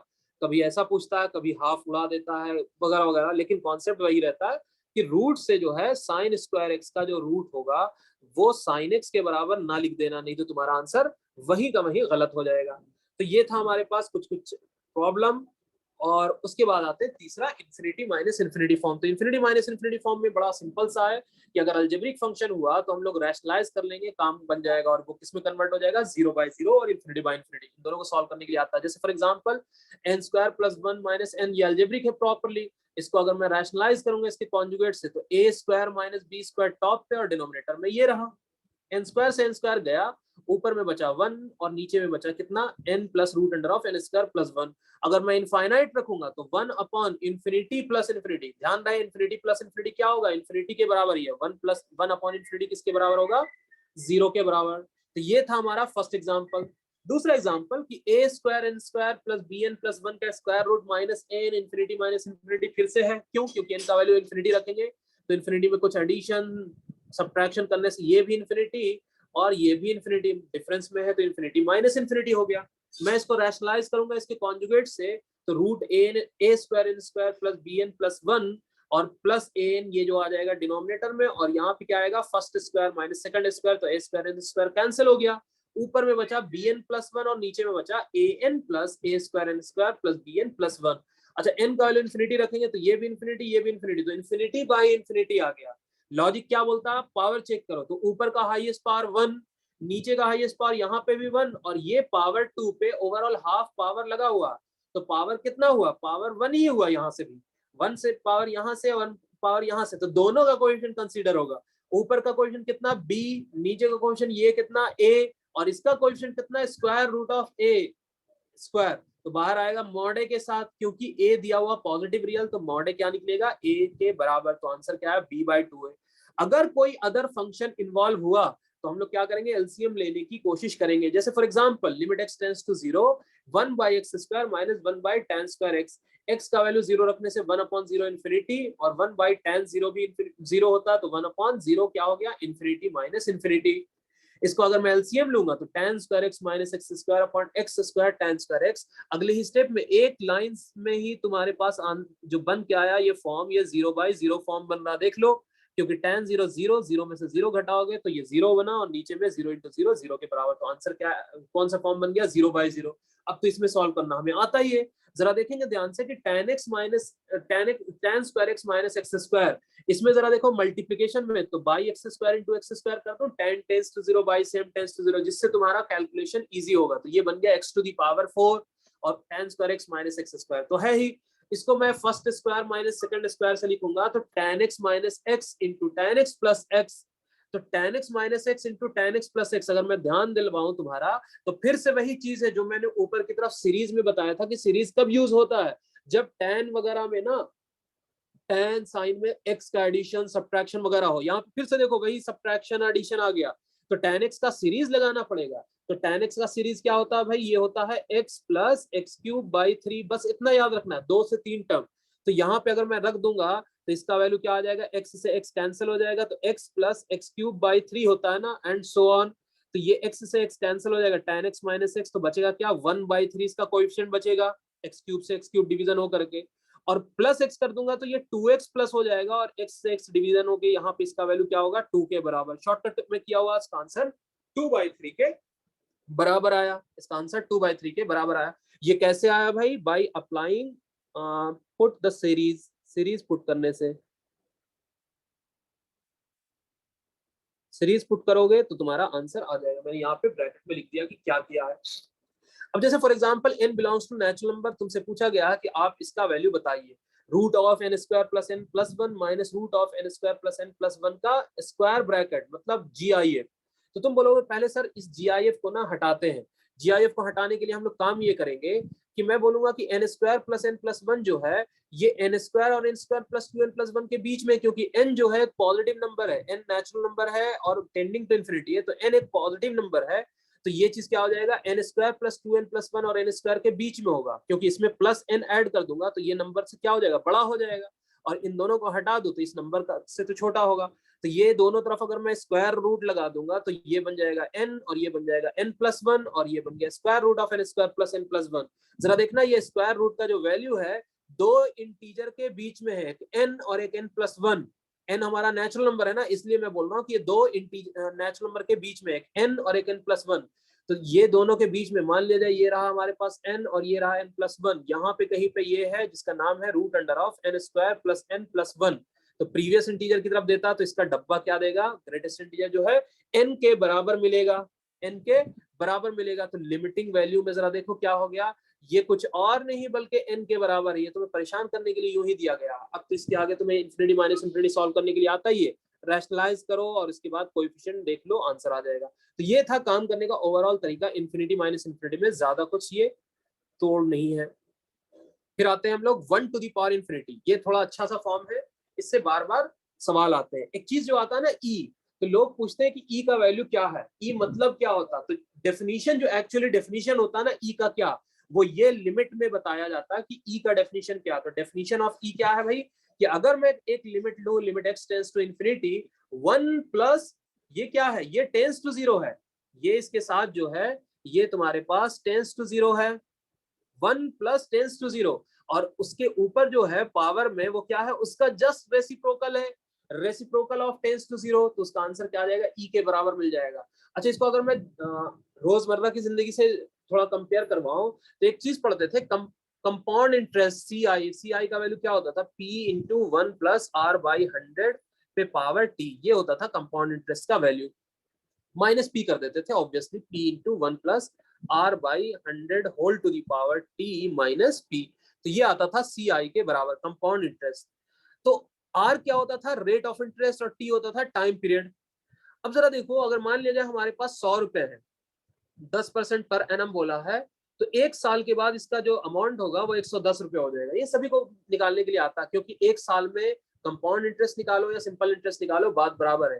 तो मैथमेटिकली तो ये हुआ कि एक साल में इसका जो 100 रुपए का अमाउंट था आपका 110 रुपए हो गया, लेकिन क्या ऐसा हुआ होगा कि 364 दिन तक उसका जो अमाउंट था वो 100 रुपए ही था, अचानक से 365वें दिन इसका अमाउंट 110 हो गया? नहीं, ऐसा नहीं हुआ होगा, ये धीरे धीरे बढ़ा होगा, ये धीरे धीरे बढ़ा होगा। तो मैं क्या करता हूँ, इंस्टेड ऑफ एक साल मैं क्या करता हूँ, एकदम टेंस टू 0 लेता हूँ कि आखिर में हर दिन कितना बढ़ेगा, हर इंस्टेंट उसका अमाउंट कितना बढ़ेगा, तो उसी बेसिस पे जो मैक्सिमम आएगा, इसमें जरा देखना ये पावर में इन्फिनिटी आ जाएगा, क्योंकि टाइम पीरियड उस केस में इन्फिनिटी आ जाएगा अगर मैं इंस्टेंटेनियस, और रेट क्या होगा, टेंडिंग टू 0 हो जाएगा, तो 1 plus tends to 0 whole to the power tends to 0, वहीं से ये जो फॉर्मूला आया है ना, वो वहीं से आया, कंपाउंड इंटरेस्ट वाले सिचुएशन से, कि आपसे पूछा जाता है ना कि मैक्सिमम कितना कंपाउंडिंग होगा, तो वो ई के बराबर होगा, और ई का जो वैल्यू होता है ना वो 2.71 एंड सो ऑन होता है। ये पूरी तरह से ये लिमिट नहीं है, बल्कि कंपाउंड इंटरेस्ट का एक ऐसा सिनेरियो है जब तुम्हें क्या हर इंस्टेंट पे कितना अमाउंट बढ़ रहा है वो जानने की तुम्हें रिक्वायरमेंट होगी, तो वो ई टाइम्स से बढ़ रहा है मैक्सिमम, इसको मैक्सिमम, क्योंकि ज्यादा से ज्यादा हम लोग टेंडिंग टू 0 ही तो सेगमेंट में कर सकते हैं, अगर मैं आधा सेगमेंट में करूंगा तो और ज्यादा बढ़ जाएगा, और आधा, क्योंकि देखा होगा ना जो कंपाउंडेड लगता है, कभी कंपाउंडेड एनुअली लगता है, कभी कंपाउंडेड मंथली लगता है, कभी कंपाउंडेड 15 दिन पे लगता, कभी सेमी एनुअली लगता, तो अगर सेमी एनुअली लगता तो उसका वैल्यू ज्यादा आता है एनुअली से, अगर मंथली लग रहा है तो वो सेमी एनुअली या क्वार्टरली से ज्यादा आता है। इसी तरह से और रिड्यूस करो, पर डे वाला क्या होगा, वीकली से ज्यादा होगा, पर आवर वाला क्या होगा, पर डे से ज्यादा होगा, तो मैक्सिमम कितना हम लोग उससे अमाउंट ले सकते हैं, तो वो ई टाइम्स होगा, वो हर इंस्टेंट पे जो चेंज कर रहा है, तो वही चीज यहाँ पे दिखाया जाता है। तो है क्या लॉजिक, 1 प्लस टेंस टू 0 और उस पे रेसिप्रोकल पे ऑफ टेंस टू 0 अगर होगा तो इसका वैल्यू ई के बराबर होगा, और ये कौन सा लिमिट है, 1 टू दी पावर इन्फिनिटी का लिमिट। इसका कुछ प्रूफ बताया गया 2 मेथड से, दोनों मेथड देख लेना, प्रूफ अभी जानने से फायदा है नहीं। मैं आता हूँ इसके सवाल पे कि 1 प्लस टेंस टू 0 का हमें लॉजिक देखना। जैसे मान लीजिए यहाँ पे देखो 1 प्लस ये टेंस टू 0 है, बड़े आराम से 1 बाई एन स्क्वायर, उस पे पावर इसका रेसिप्रोकल क्या हो गया, एन स्क्वायर हो गया। जब एन स्क्वायर से तुमने मल्टीप्लाई किया तो एन स्क्वायर से डिवीजन करना होगा, और एन स्क्वायर प्लस 5 तो है ही तुम्हारे पास। तो ये वैल्यू किसके बराबर हो गया, ये ई के बराबर हो गया, और यहाँ पे मैंने लिमिट लगा दिया तो ये इन्फिनिटी बाय इन्फिनिटी है। तो आंसर क्या आएगा, कोएफिशिएंट बाय कोएफिशिएंट, क्योंकि दोनों तरफ एन स्क्वायर है, तो यहाँ पे कोएफिशिएंट 1, यहाँ पे कोएफिशिएंट 1, तो आंसर क्या आ गया, ई टू द पावर 1। ये रहा हमारे पास आंसर। दूसरा आते हैं कि मैं बार बार इस चीज को ऐसे थोड़ी ना करने चलूंगा। जैसे फॉर एग्जांपल एक और सवाल ऊपर की तरफ है, 1 minus 1 by x whole to the power x. इसको मैं ऐसा लिख सकता हूँ 1 प्लस, चाहिए ध्यान से, जो फॉर्मूला है वहां पे क्या है, 1 प्लस है। तो मैं 1 माइनस वाले को क्या कर रहा हूँ, 1 प्लस 1 बाई माइनस एक्स ले रहा हूँ, जिससे ये टेंस टू जीरो क्या है, 1 बाई माइनस एक्स, ये टेंस टू जीरो वाला। तो रेसिप्रोकल में क्या होगा, माइनस एक्स होगा। तो ये अंदर का क्वांटिटी तो ई हो गया, -1 से मैंने मल्टीप्लाई और डिवाइड किया, जिससे ये कैंसिल होकर के पावर एक्स बना रहे। तो आंसर क्या है, ई टू द पावर -1, जिसका वैल्यू होता है 1 ओवर ई के बराबर। तो ये फर्स्ट एग्जांपल हुआ, ये हमारा फर्स्ट एग्जांपल हुआ 1 अपॉन ई के बराबर। दूसरा एग्जांपल, तो मैं बार बार इस चीज को मॉडिफाई नहीं करूंगा, उसको मैनिपुलेट नहीं करूंगा। तो एक फॉर्मूला बना दिया जाता कि अगर मान लीजिए f x to the power g x है, एक्स टेंडिंग टू ए में, इस तरह से कि जैसे ही एक्स का वैल्यू ए की तरफ बढ़ रहा, बेस इसका क्या बन रहा, 1 के बराबर, पावर जो हो रहा है वो इन्फिनिटी के बराबर हो रहा। तो मैं क्या करूंगा, इसको टेंस टू जीरो बनाने की कोशिश करूंगा, 1 प्लस, अच्छा एफ एक्स जो है टेंस टू 1 है, तो एफ एक्स माइनस 1 क्या हो जाएगा, टेंस टू जीरो। हम लोग फॉर्मूला लगा रहे हैं, तो 1 प्लस टेंस टू जीरो, और रेसिप्रोकल में क्या होना चाहिए, सेम टेंस टू जीरो। तो एफ एक्स माइनस 1 मैंने क्या कर दिया, डिवीजन किया। जब डिवीजन किया तो मुझे मल्टीप्लीकेशन करने की जरूरत पड़ेगी, और जीएक्स तो है ही, और इसका वैल्यू हम लोगों ने क्या माना है, इसका वैल्यू हम लोगों ने माना है ई के बराबर। तो एक बार मैनिपुलेशन किया, बार बार इसी को यूज करेंगे, तो क्या आ गया आपके पास, ई टू दी पावर, जो पावर है जीएक्स वो तो रहेगा ही, और बेस में से एक घटा दो, उन दोनों का प्रोडक्ट। जैसे फॉर एग्जाम्पल यहाँ पे जरा देखो क्या हुआ, ये हमारे पास 1 टू दी पावर इन्फिनिटी का फॉर्म है। तो हम लोग क्या करेंगे, ई टू दी पावर जो पावर में है वो तो रहने दो, बेस में से एक घटा दो, बेस में से एक घटा दिया, तो हमारे पास बन के क्या है, E to the power n plus 1। इसको सब्ट्रैक्ट करेंगे तो n प्लस 5 में से n प्लस 4 जाएगा, तो क्या बचेगा, 1 बचेगा। तो 1 अपॉन n प्लस 4, और n प्लस 1 तो ऊपर में है ही, limit n tends to infinity में इन्फिनिटी बाय इन्फिनिटी फिर से बना रहा, तो 1 ओवर 1 क्या हो जाएगा, कोएफिशिएंट, तो आंसर आएगा e पे पावर 1। जैसे दूसरा देखते हैं, n square plus 1 upon n square, ऊपर में पावर जो है n स्क्वायर प्लस 7 है, तो क्या करना होगा, हमें हमें देखना होगा कि इसका जो वैल्यू है वो क्या होगा, पावर में तो वाला 7 देंगे, बेस पे एक घटाना है, बेस पे एक घटा दिया मैंने, तो क्या बचा, एन स्क्वायर प्लस 7, बेस घटाने से क्या बचेगा, ऊपर की तरफ 1 ओवर एन स्क्वायर, यहाँ पे कोएफिशिएंट 1, यहाँ पे कोएफिशिएंट 1, तो आंसर आया ई पे पावर 1। ऐसा कोई जरूरी नहीं कि हर बार ई आ रहा answer, this is just a coincident. जैसे नेक्स्ट देखते हैं एग्जांपल नंबर 3 में, एग्जांपल नंबर 3 में अगर मैं करूंगा तो, चलो इधर तो दिया हुआ है नहीं, तो 3 वाले को अगर मैं करने की कोशिश करूंगा तो क्या आएगा, ई टू दी पावर, करके देखना जरा एग्जांपल नंबर 3 को, फटाफट करो।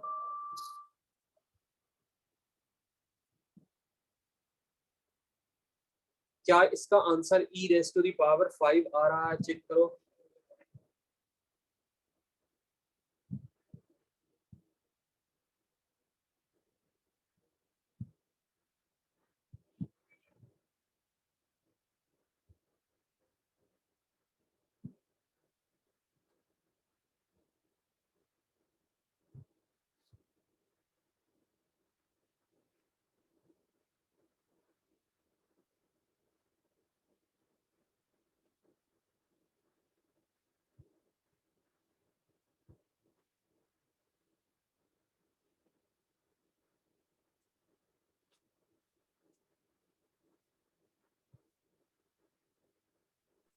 जी सर। आ गया, बहुत बढ़िया। तो एक सवाल करो, ये सब तो करना ही, ये वाला करना, question number 9।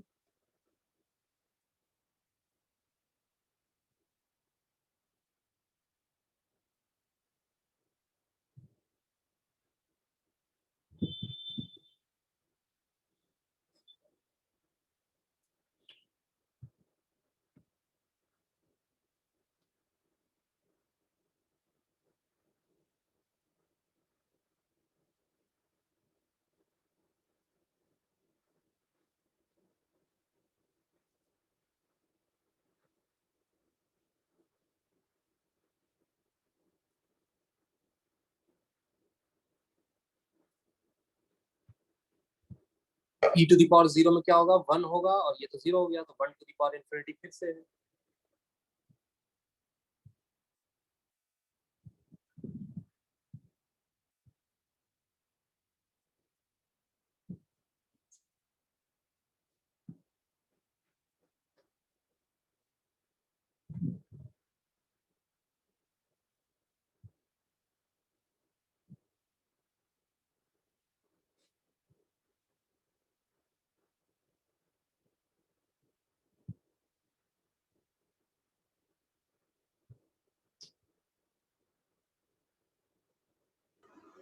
Sir e to the power x।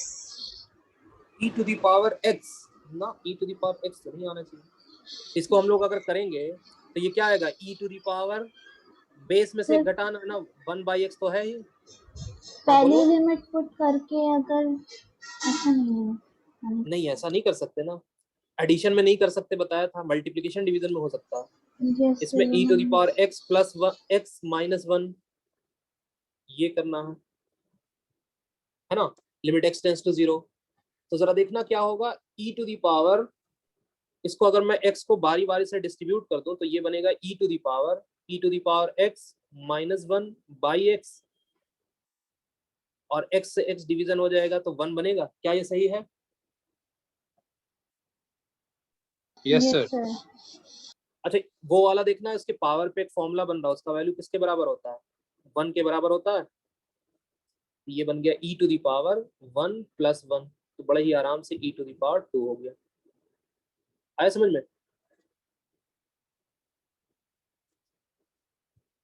ये वाला जो पूरा का पूरा था सिचुएशन, ये तो एक फॉर्मूला हो गया, e to the power x minus 1 by x। ये किसके बराबर है भाई, ये तो आपका 1 के बराबर है, तो 1 हम लोगों ने फिट कर दिया।